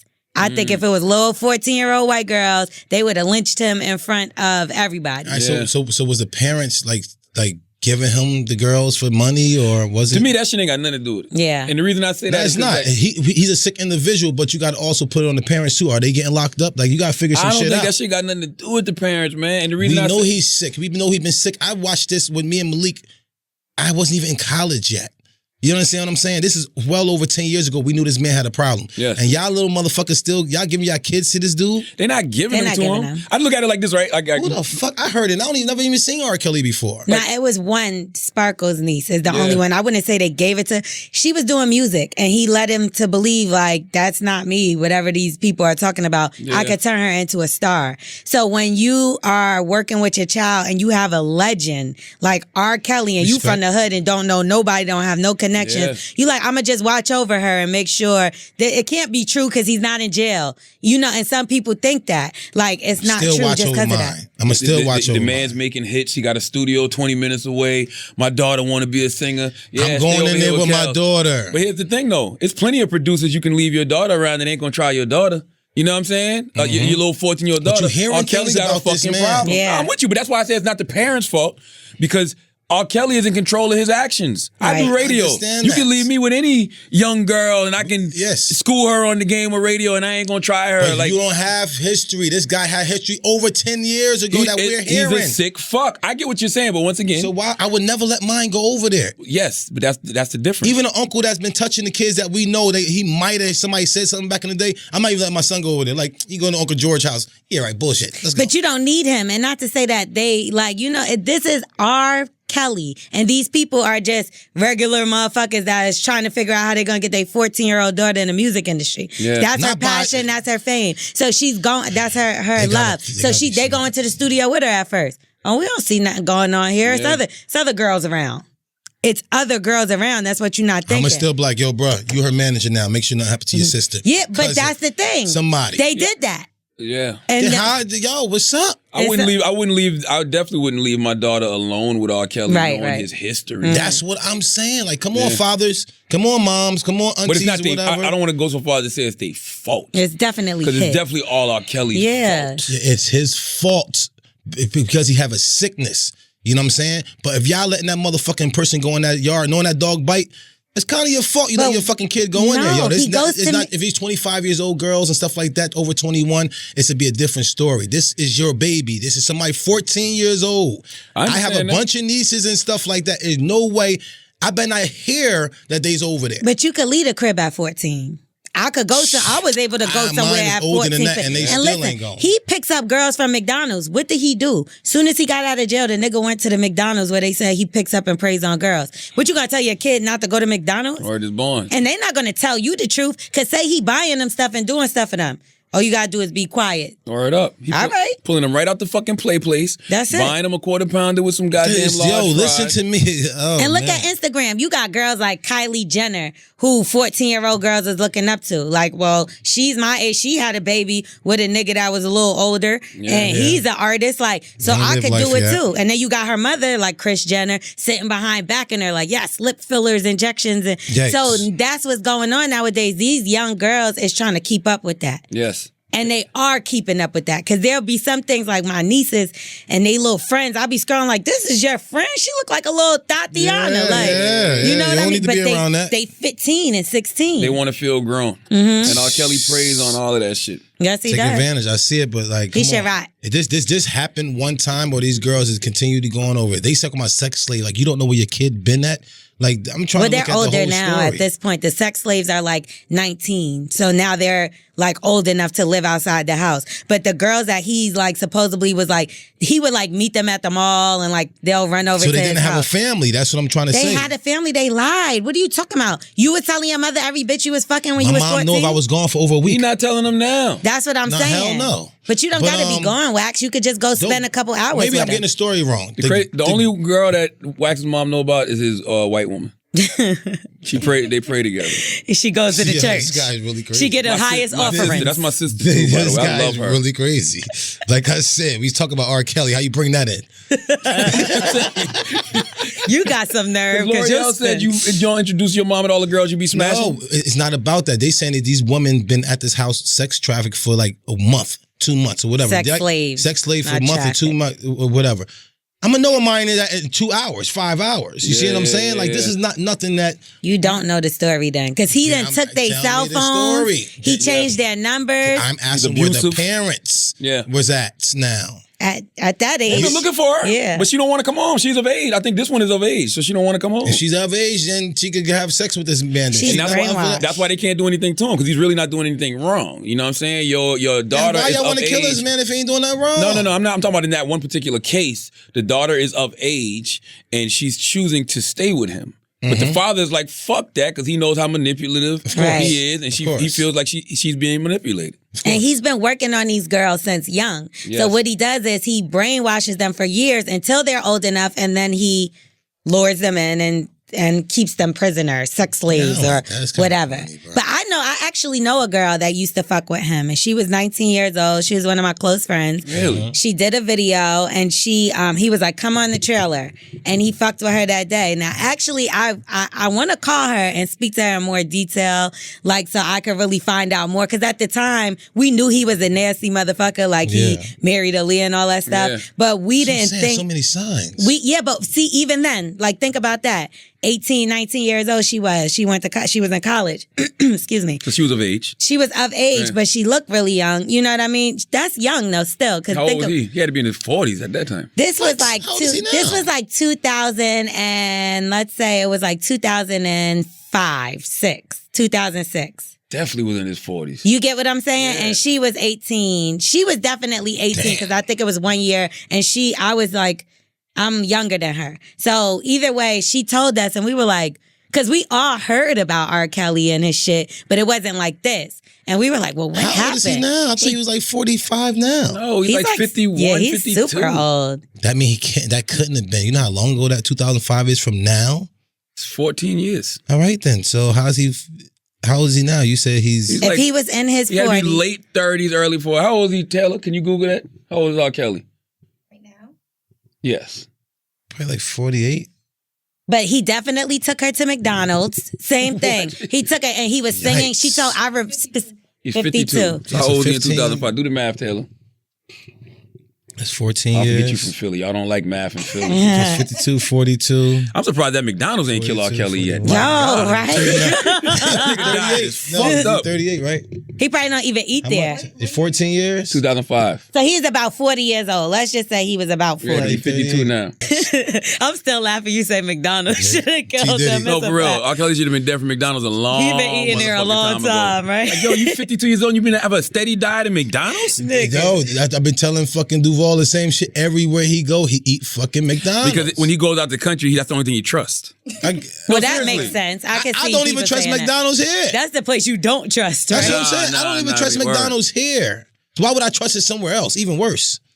I can't. Unless they're using their own meat in that town. They We got know a you like slaughter or meat. something like that. That'd be peace. T Diddy's asking to get on the track. What's up, T Diddy? What's up, T Diddy? Yes. Here we go, Diddy. Why y'all keep calling me T Diddy? So, about age. So there's a lot of people that does it though, like Jay-Z and Beyonce. That's not a 20-year age difference. But what is it, 13 or something? I don't know. So what's the age? Like When you old is already grown, I don't think I look at that. That's like what I if was it's trying to like tell him. Yeah. 20 girls is 27. He like, oh, that's too young. 24. Oh, that's too young. Like, fam, come on. Well, I feel like because old men, like when they get real old, they like 70, they be dating like 40. That's the only thing to make your meat get up. You're not looking at no saggy titties trying to get your fucking meat up. Ain't nobody looking at no saggy balls. Yes, T Diddy. No. My Oh, God. now No. She wants to I take hate that. Take that. Take that. No, okay. So when Trey Songz was dating Lori Harvey was what? She's 22 now. And you see it's over. I don't know, know how but old she that's is. and she was Wax's age, I think. Or Trey is what 37. Is he?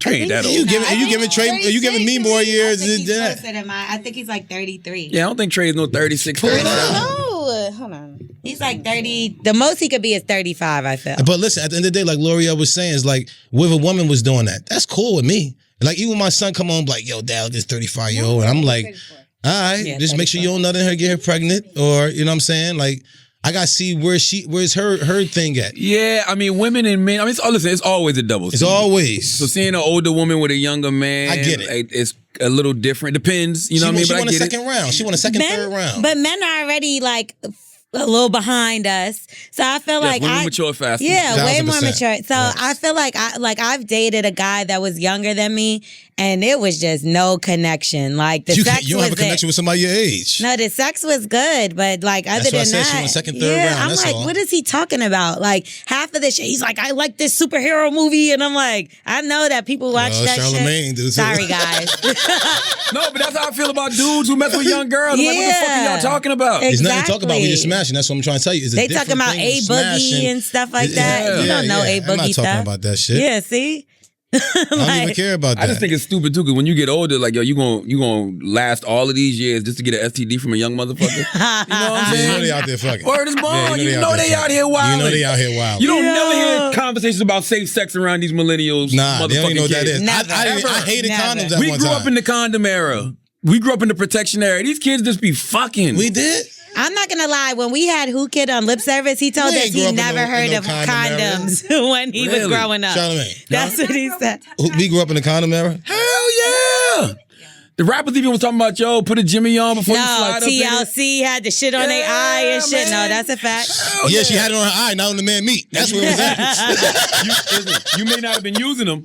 Oh, that's what I'm saying. I don't think they was heavily promoted. No, yeah, it was DARE program. Hell yeah. Yeah. No, the DARE program ain't had no fucking for drugs. condoms. Fuck, I'm sitting there agreeing with your dad. Yeah, hell yeah. What the fuck are you talking about? Dad had no condoms. The DARE lion came in there with condoms for everybody. Dad fucking condom. I thought it was a DARE program. They had the black and red shirts. I thought That's they had not. condoms. That's drugs. Well, they gave me condoms. The Dare program? Whoa. Hell yeah. They was trying to give you a different No, message. drugs. I'm saying drugs and bad pussy is like the same thing. It's both going to kill you. So why not help you out? Drugs and bad pussy. It's like the same thing. Context. This is where we go back to that context. drugs and bad pussy are the same Yeah, they thing. both will kill you.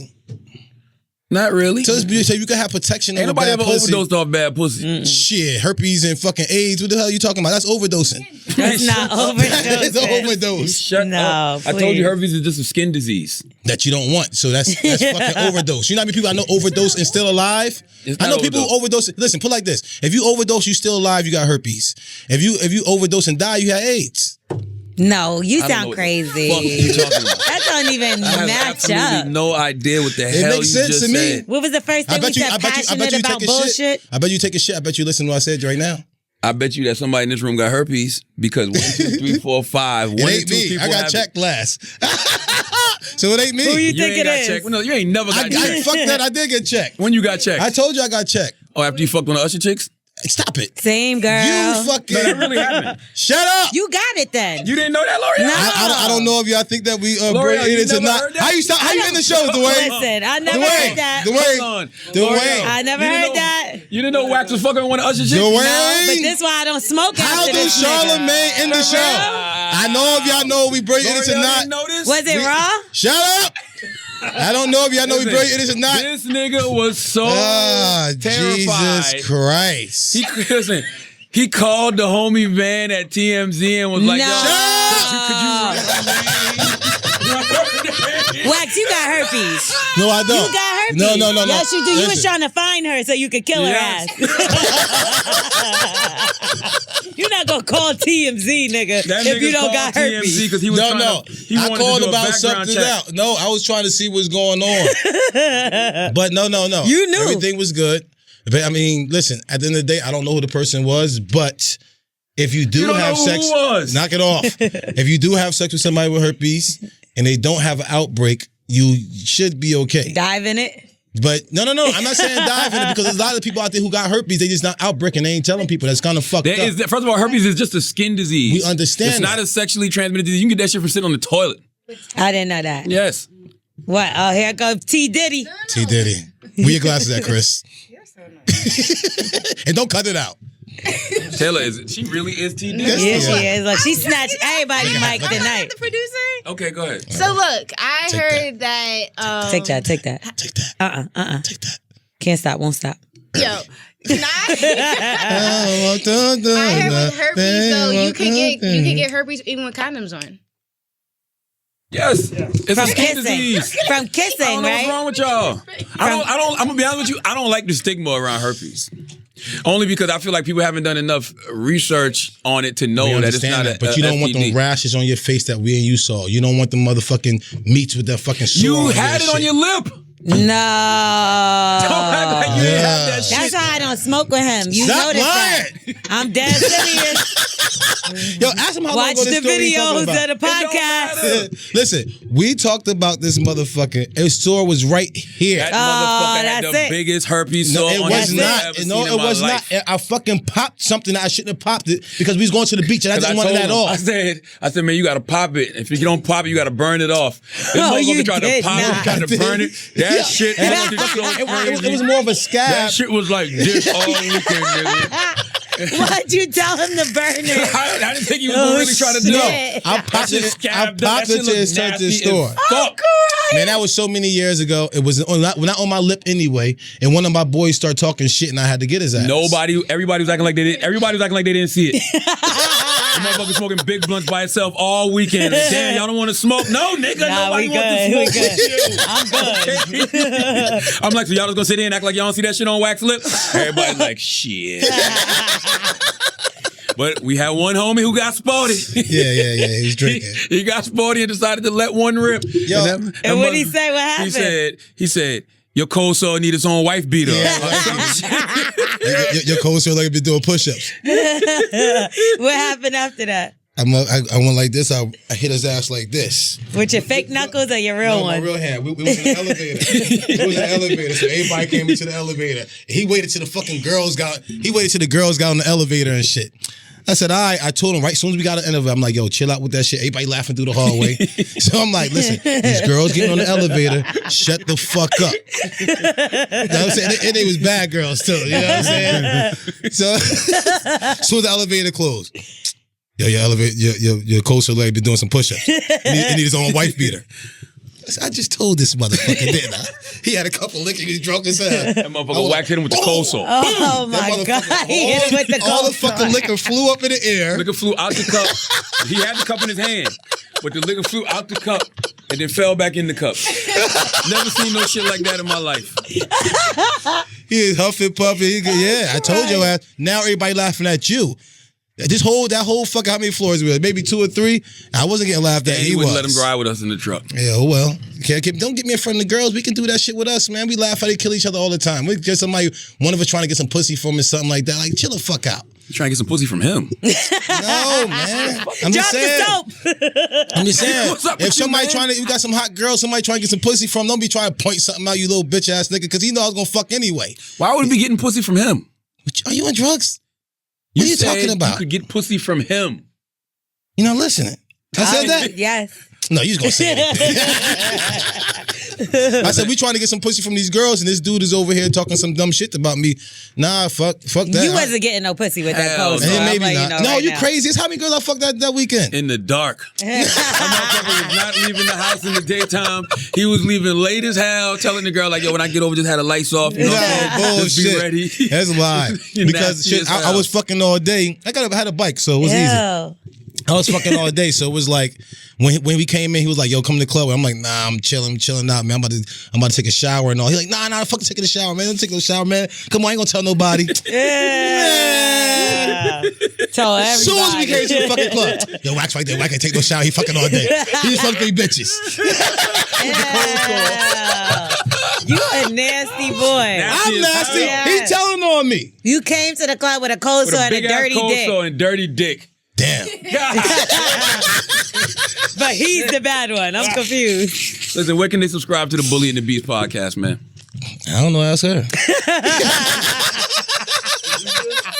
Taylor. Yeah, there you go. She got you. Subscribe on SoundCloud, iTunes, and Spotify. Oh, shit. There we go. Go subscribe to these 2 crazy motherfuckers, man. L'Oreal, give me your Instagrams and Twitters and all that good stuff.